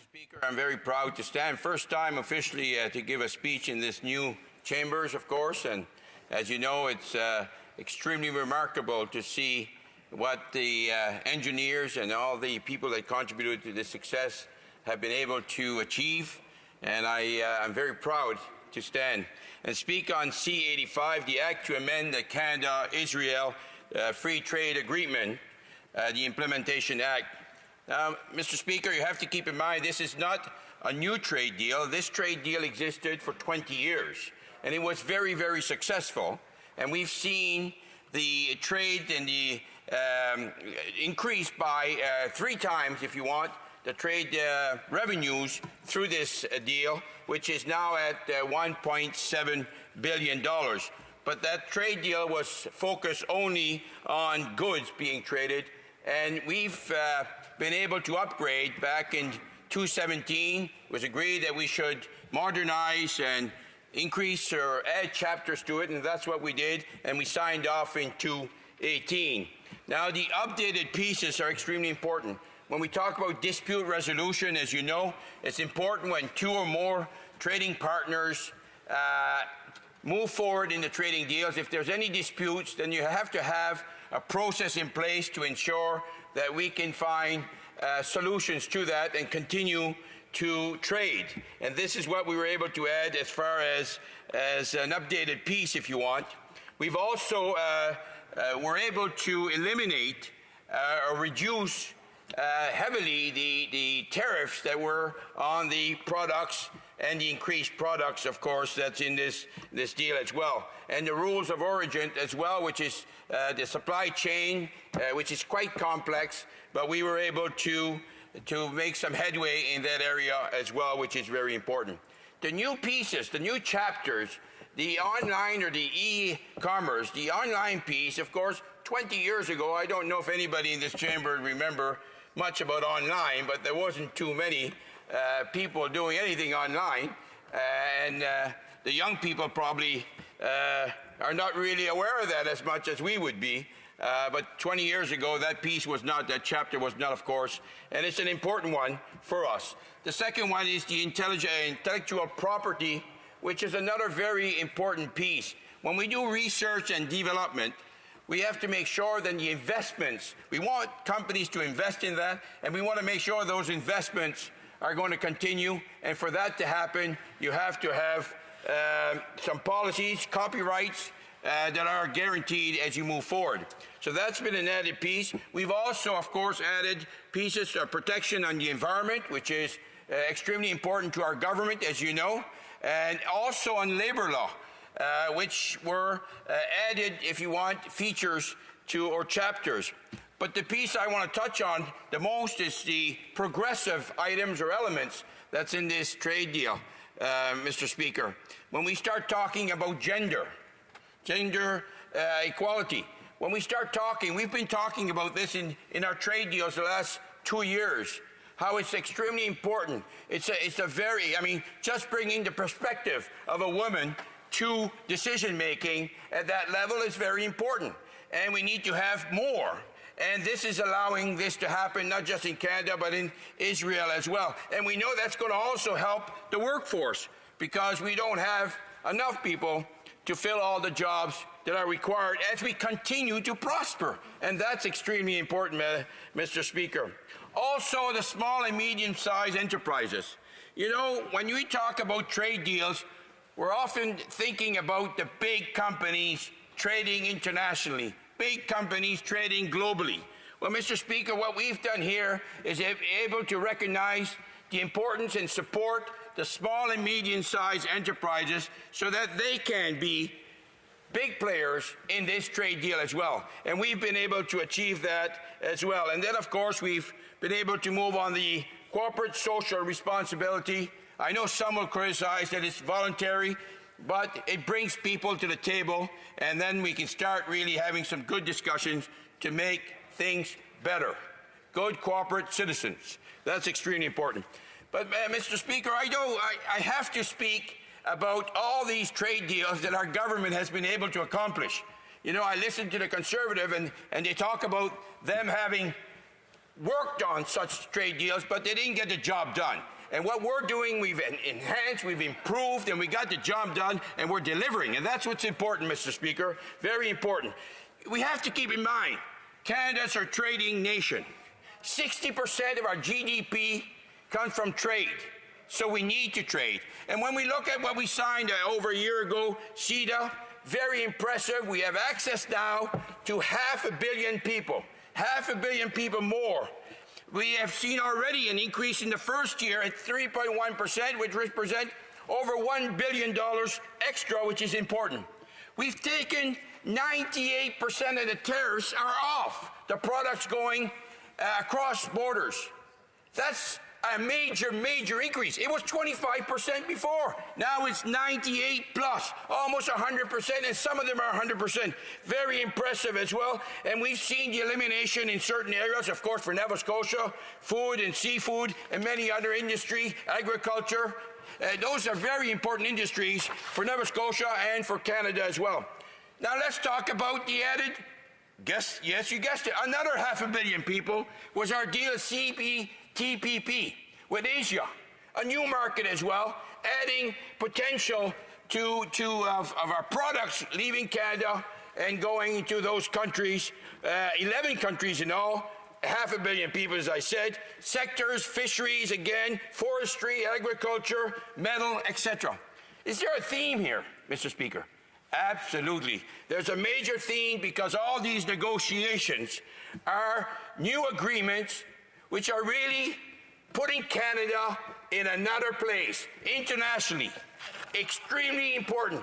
We are punching well over our weight, and it's because of this progressive government. It's because of how we view and how we negotiate, which is extremely important. And I will talk about negotiation in the very near future. But what I mean by that, Mr. Speaker, we're the only country that have a trade agreement with all 7 G7 nations. The only one. And as well, we're the only country that has a free trade deal with the 3 we have with the Americas, Europe, and Asia. The only one. So are we doing well? We're doing extremely well. But what's important, Mr. Speaker, is what are we doing with those trade deals? And it is our responsibility, it is my responsibility, and it is the responsibility of the 338 members here to make sure that our business community and our people are well aware. And we need to communicate that, and that is why I've sent a letter to all 1,200 businesses in my riding, and I've started communication how I can help them to scale up. Let's work together to make it better. But let's talk about the old NAFTA for a second, because Canada has signed a new NAFTA, and I can tell you it's a great NAFTA. And we've gotten some added features, of course, which is online taxes that we remove up to $150. Labor rights, very important, and we made sure that the auto, no trade, no tariff on our auto, Canada's exception. But I want to talk about Trump this morning. Trump, everybody says he's a pretty good negotiator. I don't think he's a very good negotiator, and Canadians don't think he's a very good negotiator. I'll tell you why. 3 big reasons why. First one, he said, no deal unless we have a sunset clause. 5 years, renegotiate it, or it's dead. We said, no, it's not going to happen. We are never going to sign that deal. And guess what? We didn't, and he did. He did, but we did. Then he said, I'm not having any deal where supply management is in place. No supply management. If we're going to make any trading, we want to flood the Canadian market. We said, absolutely not. No trade deals without it. And guess what? No trade deals. No trade deals again. And the final one, which is the third one, he was tweeting out, no trade deal unless we change the dispute settlement, unless we trade the dispute resolution. You know why? Because he lost every time when we went to dispute. So he wanted the Americans to control that tribunal. Did he win? No, he did not. Did we win? Yes, we won. So who actually got the best deal? Canada, the Liberal Party. And that is the difference. Mr. Speaker, that is the difference between our party and the Conservative Party. The Conservative Party, from the time we started talking about the trade deal last year, guess what they were saying? Don't worry about it. Sign it. Sign it. We prepared it. We got it ready. Sign it. We don't sign what's no good, but we're there to make sure that every Canadian will benefit from this, the middle class will benefit from this, and I'm very happy with this agreement. Thank you. Questions and comments. The Honourable Member for Central Okanagan, Similkameen, Nicola. Mr. Speaker, I certainly appreciate the member's bluster, and exactly most of that last part was bluster. I'm surprised he even started talking about this Prime Minister's approach to trade. When he went to the Trans-Pacific partnerships, he stood up Australia and Japan, angering them. And now Australia is taking us to court in the WTO. This member went there on the new NAFTA. Mr. Speaker, a Conservative government would never allow for there to be a supra committee that would discuss our bank monetary policy, which is exactly in there. Mr. Speaker, it also limits Canada's ability to trade with non-market countries without any definition. Mr. Speaker, this party, this Prime Minister is hurting us abroad. I don't even need to touch on India, which is a key ally and potential trading partner that this Prime Minister has wrecked. Mr. Speaker, that bluster needs to come back down to earth and start talking about Canadian interests first, not alienating our partners, not giving away our sovereignty. Member for Sackville, Preston, Chesapeake. Oh, thank you, Mr. Speaker, and thank you, my colleague, for his question. With all due respect, Mr. Speaker, when I think of Trump, I'm almost forced to start thinking about the Conservative Party in Canada. I am, because they would have signed anything, and now that we have a great deal, they're trying to pick here or there if there's any issues. But guess what? Ask the member himself. Is he going to vote in favor of this deal? Absolutely. Did he vote in favor of the CETA deal? Absolutely. Did he vote in favor of CPTPP? Absolutely. Why? Because it's a great deal for Canadians, great deal for the middle class, great deal for the Conservative Party as well, because we made it happen. Thank you. Questions and comments. L'honorable député de Rosemont. The honourable member for Rosemont-la-Petite-Patrie. I thank my colleague for his passion and his fiery speech, but I think there's a very specific problem here. I had the opportunity last spring to visit Palestine with a number of other federal members, including members of the Liberal Party, and it was very shocking. Millions of people live under a military occupation. People here have no idea what it could be like to live under a military occupation, how frustrating it is from day to day, how difficult it is. There are entire villages that have been razed by bulldozers. There are families being forcibly displaced. Why? So that they can set up illegal colonies a little bit all over the place on the Palestinian territory. Now, there are movements, notably in the EU, calling for products that are made in illegal colonies to be labeled so that consumers know. So consumers who don't want to support the illegal occupation of a country or a territory can know if a product was produced in Israel or some other illegal colony. The NDP called for this. We presented amendments in committee to have that included in the bill. So why is the Liberal government refusing to have such labeling? The honourable member for Sackville, Preston, Chesapeake. Merci, Monsieur le Président. Thank you, Mr. Speaker. And thank you to my colleague for asking the question. Now, he says that I delivered a very fiery speech, and I have to say that he does too. We often see him delivering such speeches in the House. Now, I don't think we should let the perfect be the enemy of the good. Now, all agreements that we negotiate are just that, negotiations. They have a very high value for Canadians, and it's the same thing on the other side. There are steps that need to be followed so that we can find resolutions to those discussions. The partnership between Israel and Canada is a partnership that has existed for over 70 years. We should be proud to continue good work with them. Debate. The honourable member for St. John's East. Thank you very much, Mr. Speaker. I'm so pleased to speak today on the motion before the House as it calls on the government to take the necessary legislative steps to ratify the modernized Canada-Israel Free Trade Agreement, or CIFTA, and something I encourage the entire House to support. CIFTA is now a modern, forward-looking trade agreement that will better serve the sophisticated Canada-Israel trade relationship while seeking to ensure the benefits are more widely shared by Canadians and Israelis. Our government has said from day one that trade and open markets are vital for Canada's economic prosperity, and the member from Preston Chesapeake earlier had elaborated more on that. Canada is a trading nation, and we know that increased trade means more and better paying jobs for Canadians. So why modernize CIFTA if we've already been doing so well? Well, Canada and Israel already enjoy a rich and fruitful commercial relationship. But since CIFTA has come into force over 2 decades ago, two-way merchandise trade between Canada and Israel has more than tripled, totaling $1.7 billion last year, and there's room to grow and deepen the commercial relationship, hence the changes. Israel's economy has a significant potential and offers diverse commercial opportunities for Canadian businesses, given its well-educated population, solid industrial and scientific base, as well as productive natural resources sectors. By providing expanded market access and more predictable trading conditions, the modernized CIFTA will enable Canadian companies to take meaningful advantage of these opportunities, and this is why Bill C-85 before us today is so important. Now, Israel is a good partner in trade, and so let's capitalize on these additional opportunities for business. Mr. Speaker, let me elaborate further on the point by turning to how this tangibly translates into real benefits for Canadian businesses.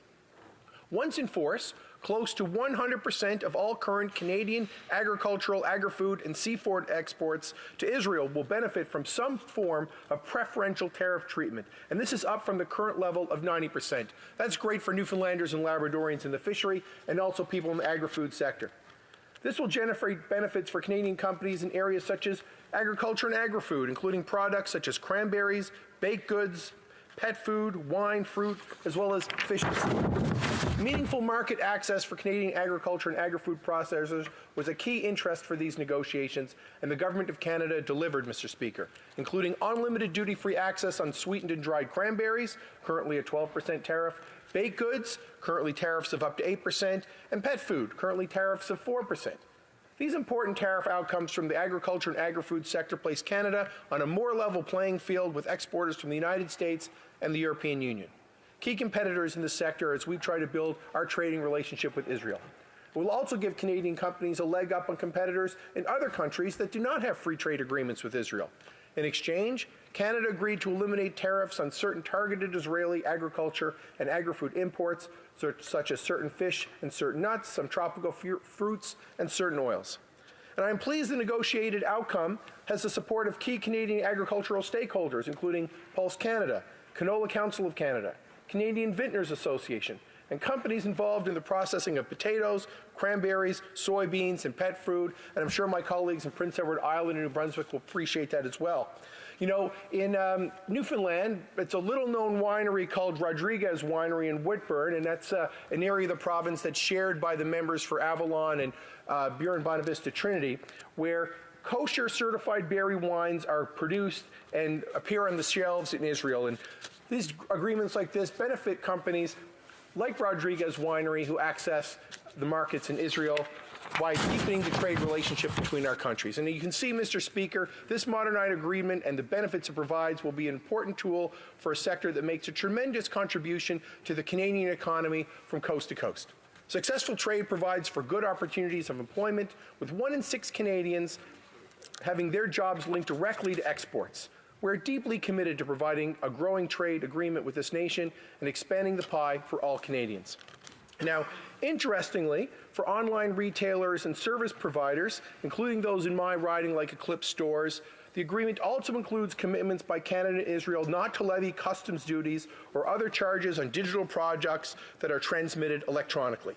Now, when I first saw this note, there was some concern about those paragraphs, and so I sought a little bit of advice from the department on what this actually means and how it might affect the level playing field between local and foreign retailers. And I was assured, Mr. Speaker, that Article 9.2, Paragraph 2 outlines that the moratorium on customs duties applied to digital product transmitted electronically does not preclude a party from imposing internal taxes or other internal charges like value-added taxes, and so I know that's important to some of my constituents.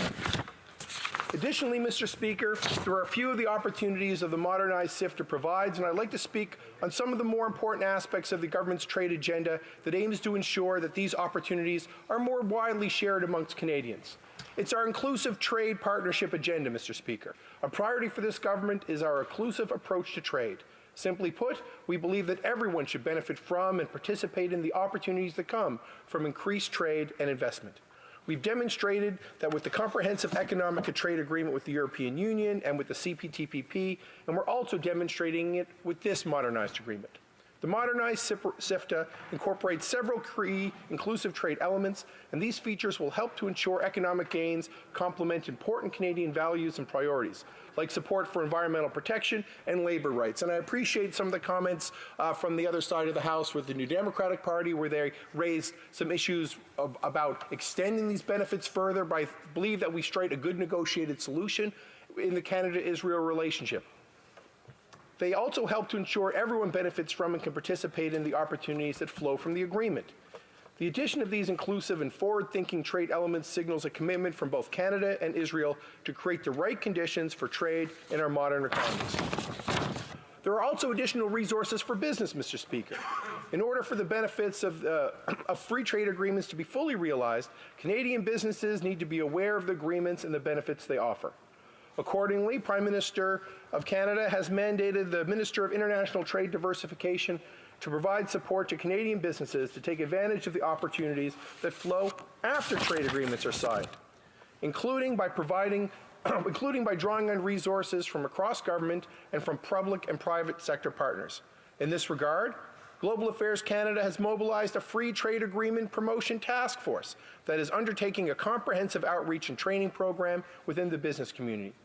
Working on these leading agreements is scheduled to take place across Canada in early 2019 so that the task force can focus on the European Union CETA agreement, the CPTPP, and the implementing legislation that is currently before Parliament. In addition, Canadian companies can access the free services and export advice provided by the Canadian Trade Commission Service, or the TCS. The TCS helps Canadian companies export by preparing businesses for international markets, and I include all members of Parliament to encourage their business who are exporting to take advantage of this service. Online resources such as the step-by-step guide to exporting have also been developed to ensure Canadian small and medium-sized enterprises from across the country can benefit.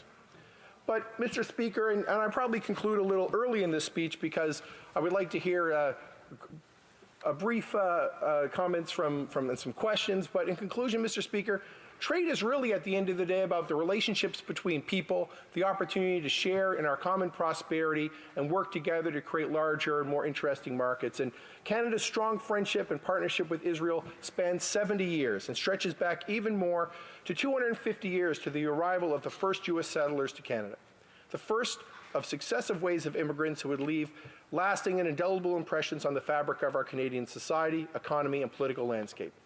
Today, there are more than 350,000 Canadians of Jewish faith and heritage in Canada, who are an important source of information, support in the political and commercial spheres for both Canada and Israel, and also good friends. There are also approximately 20,000 Canadians currently living and working in Israel, and such deep ties are important for many reasons. Strong trade relationships depend on people-to-people relationships, which Canada and Israel have in abundance, and they also create peace.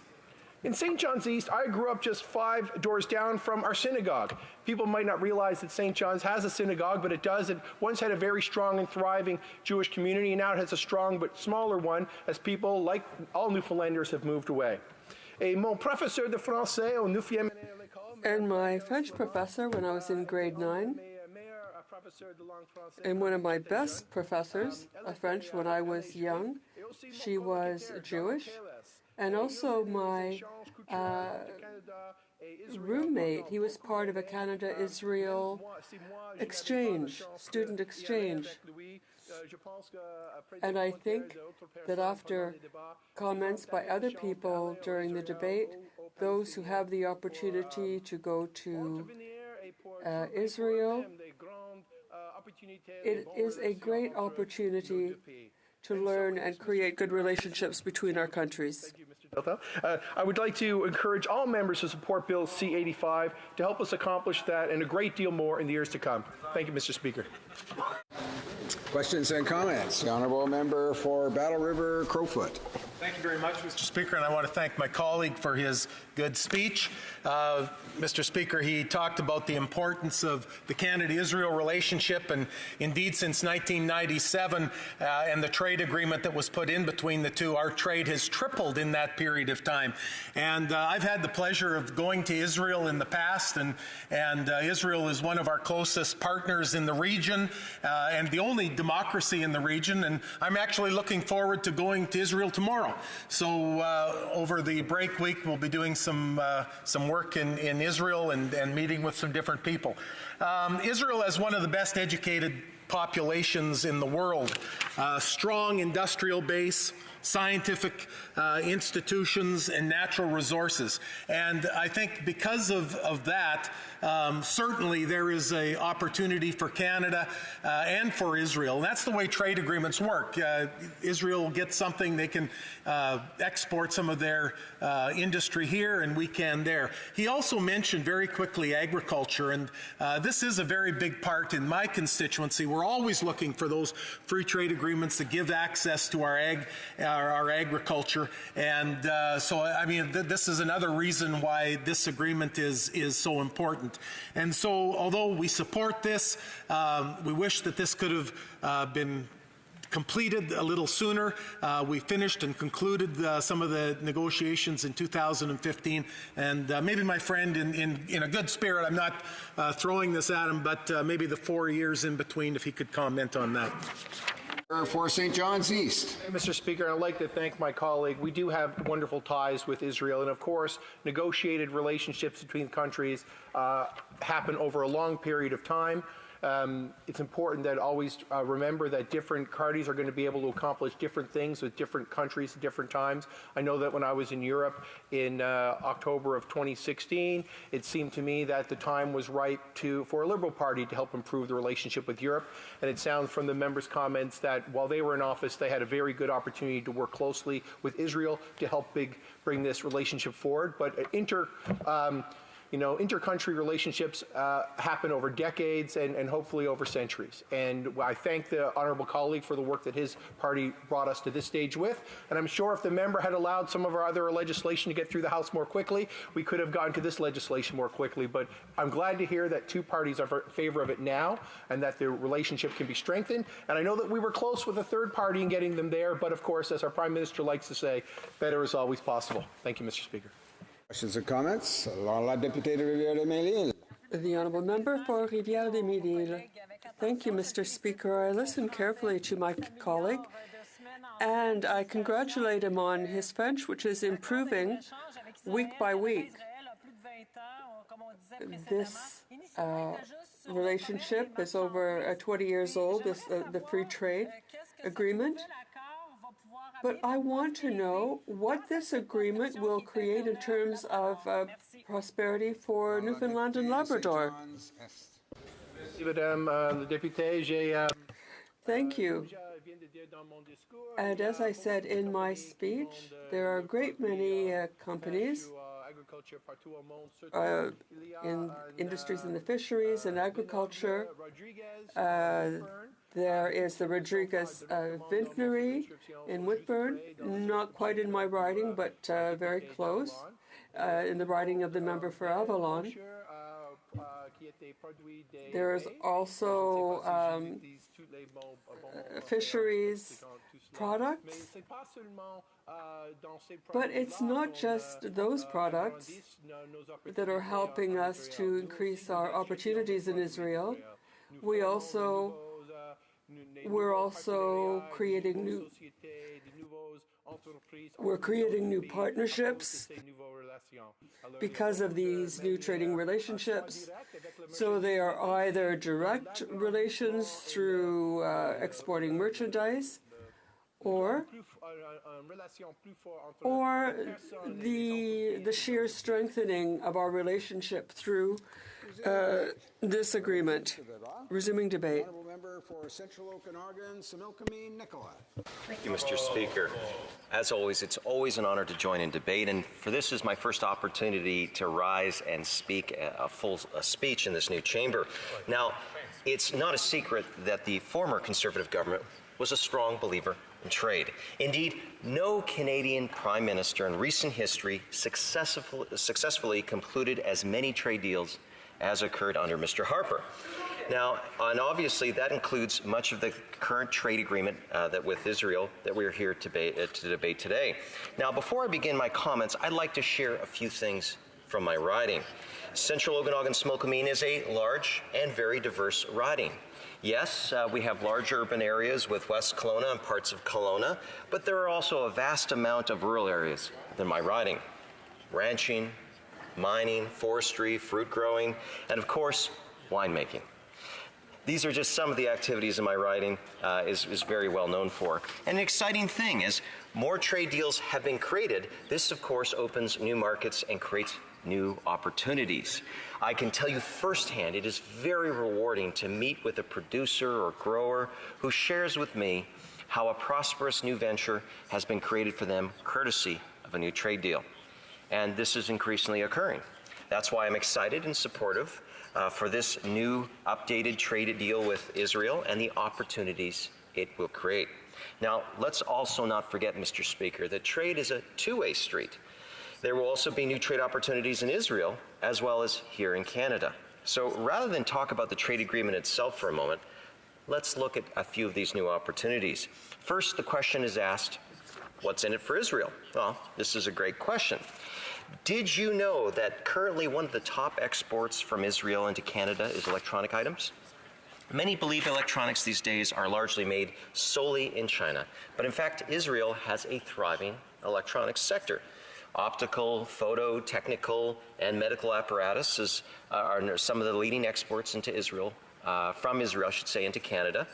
Other major exports include machinery, plastics, stone, precious stones, and pharmaceutical products. And this is on top of edible fruits, nuts, peel of citrus fruit, and melons. This is all part of a fairly diversified group of products and commodities. Now, from the Canadian perspective, what do we export into Israel? Well, industrial machinery is one of our largest exports, followed closely by aircrafts and aircraft parts. We also export our fair share of electronic items as well to Israel, as well as scientific and precision instruments. We also have an emerging agricultural trade. Our top agricultural exports, wheat, corn, lentils. I know when I've spoken with many people from Israel, they're always delighted to share with me how much they enjoy chickpeas from some of our prairie provinces, Canada being the leading source for that staple. In addition, Canada's fish and seafood exports to Israel include fish fats and oils, scallops, mussels, and lobsters. And from a provincial perspective, Quebec, Ontario, Atlantic Canada, Manitoba, Saskatchewan, Alberta, and BC all currently have some level of trade activity with Israel. So this is something that is built on the previous agreement and the work that Mr. Harper did to bring our two countries together. And this trade deal, I think, this new version will just only increase that further. Now, I have to pause here for a moment, Mr. Speaker. As much as this is, in my view, a mutually beneficial opportunity for Canada and Israel, I feel that I must absolutely point out the obvious.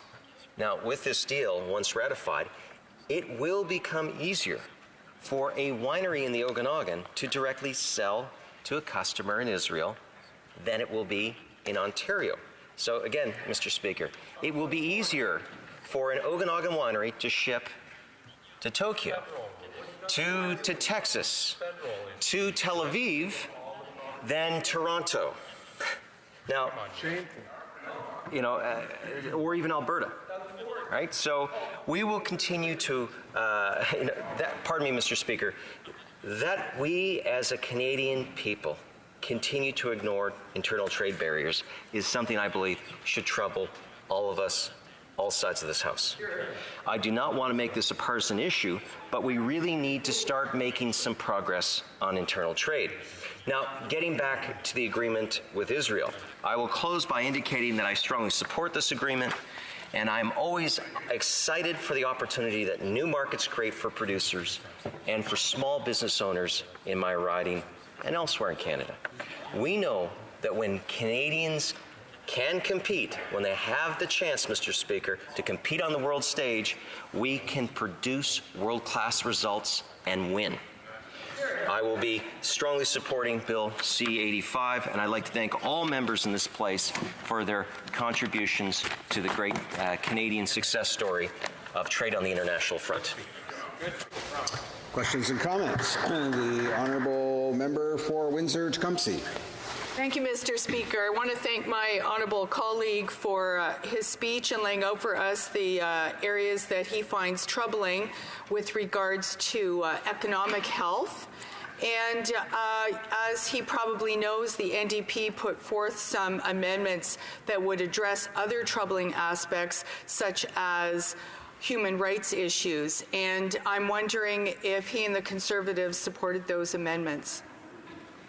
Member for Central Okanagan, Similkameen Nicola. So I would gladly answer the question if I knew the answer, because I did not follow the discussions at committee, so I certainly would leave it best for members to decide what they can infer from Hansard.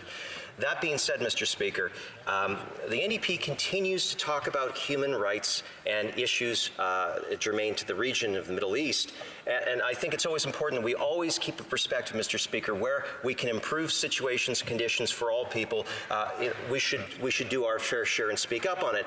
Yet this party continues to support flip-flopping back and forth different positions on Venezuela, Mr. Speaker, which is in a crisis situation, and yet they go after people for discussing opening up stronger ties between Canada and Israel, an existing agreement, Mr. Speaker. I wish the NDP would actually focus on the big challenges of the day in terms of human rights in Venezuela and not continually keep switching from positions, varying where the political winds are blowing. Mr. Speaker, I will say this again. Members should always be concerned about human rights. We should strive to work together to rise as humanity towards a sense of dignity of persons in all places. But, Mr. Speaker, it's a little bit rich for the NDP to constantly be nitpicking on one issue when they are totally out of line when it comes to the Venezuelan people and their rights. Questions and comments. The Honourable Parliament Secretary to the Government House Leader. Yes, thank you, Mr. Speaker. You know, it's always nice when we see some similarities between the Conservatives and the Liberals. You know, we could say the Conservatives voted against the middle class tax cuts and they voted against the tax increase to Canada's wealthiest and so forth. But today, as I've heard from many Conservative members, they talk very positively about trade. And that's something that's been fairly consistent between Liberal governments and Conservative governments. Now, we could argue another day who's actually signed more trade agreements. History will show that it's been the Liberals, but we'll have that argument for another day. Mr. Speaker, my question to my colleague across the way, would he not concur that, yes, when we talk about the importance of trade, and Canada is a trading nation, we need to have that trade. By having these revised agreements, new trade agreements, that what we're really doing is we're giving more strength to those sectors that get involved in international trade. That thereby generates jobs and a healthier economy in Canada. That means it's better for Canada's middle class. Would you not agree? Well, member for Central Okanagan, Similkameen Nicola. Thank you, Mr. Speaker. I'd like to thank the member opposite for his leading question. Certainly, you know, sometimes when he speaks up, Mr. Speaker, I think that there's a greater distance than more than 2.5 sword lengths. In fact, I think sometimes he's asking his questions from Disneyland, from Fantasyland per se, because some of the things he said just aren't kosher with reality. On the flip side, Mr. Speaker, what I will say is one of the great opportunities that we have in this country. You know, we have a long relationship with Israel, but let's also note that this agreement this newly revised agreement will also include services, and that actually Canada, we enjoy a surplus. So I think there's about a $60 million surplus that we receive where our Canadians get a chance to go and travel to Israel and share their Canadian know-how. And who benefits the most from that, Mr. Speaker? Well, sharing cultures is always important, but it's our young people that oftentimes get sent to go to overseas contracts to work in different areas, and they gather not only culturally from that, economically, Mr. Speaker, but also creating better ties. And let's just be mindful, when you trade with people, you create bonds with people. Eventually, that is how we create a more peaceful world, Mr. Speaker. And so at the end of this, I will offer the olive branch to the member opposite and say trade is good for all sides concerned. Questions and comments. The Honourable Member for Battle River Crowfoot. Thank you, Mr. Speaker. And I really enjoyed his speech, my colleague's speech. First of all, as far as the New Democratic Party's question that they give, I think Canadians need to know that before any free trade agreement is ever signed, regardless of which party is in, human rights is one of the main essentials where we recognize certain human rights. And there indeed have been some foreign free trade agreements that have not proceeded because of that. But what I liked about my colleague's speech was that he went right through province by province by province, showing how with this small little democracy, but a very important partner and in trade and ally with Canada, how every part of our country exports to that country. And indeed, Mr. Speaker, we are an exporting nation. Whether we grow it or take it out of the ground, we're an exporting nation. I think he spent a little too much time on his riding and the wine, and I say that tongue-in-cheek because he's always representing his constituency. But I just want to thank him for laying it out so clearly how agreements like this benefit Canadians, Canadian business across the country. Member for Central Okanagan, Similkameen Nicola. Thank you, Mr. Speaker. It's always helpful to hear from various views in this place. And again, I've heard a number of times in this debate that Canada is a small and open economy and needs to be out there winning. I would hope all parties would say that when Canadians get out there and can compete, we can succeed. That's something we should take great pride in this place. Questions and comments.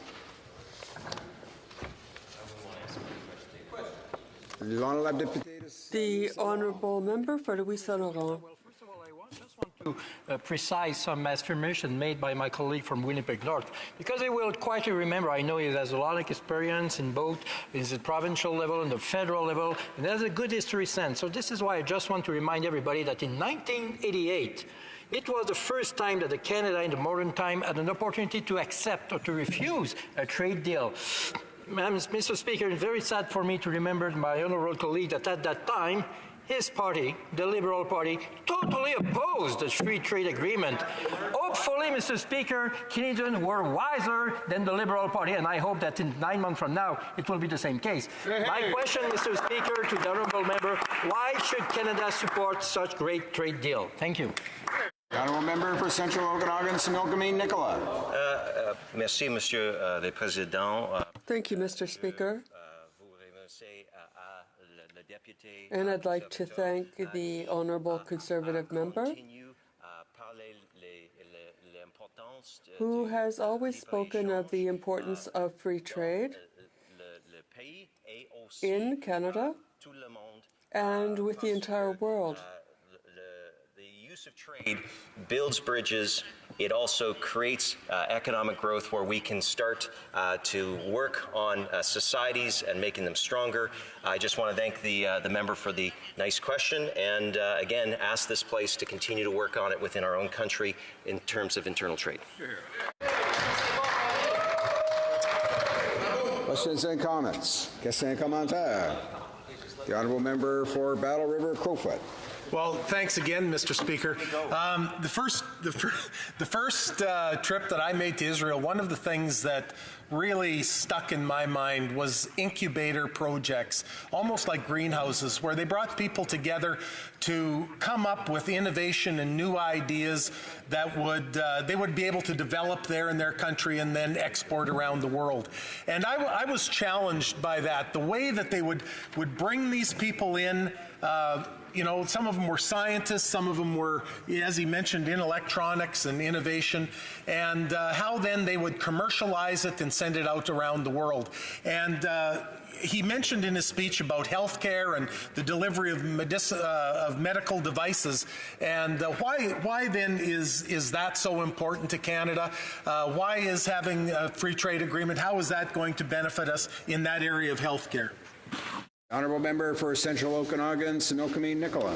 I think, Mr. Speaker, that most people in this place would join me in just saying, just let me go.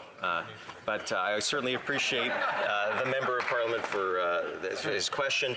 In terms of, Mr. Speaker, there are a number of opportunities that Canadian firms that are developing next stage technology. There's a huge amount in digital health that there may be some extra collaborations. And let's just be mindful, Mr. Speaker, that innovations that have come from Israel can, whether it be desalination and other agricultural processes do get imported, and those practices do get utilized here in Canada, but also the innovations we have with Canada can go there. So again, it's not just trade and economic growth. There's actually opportunities for extension of lifespan, extension of quality of life by sharing what we know.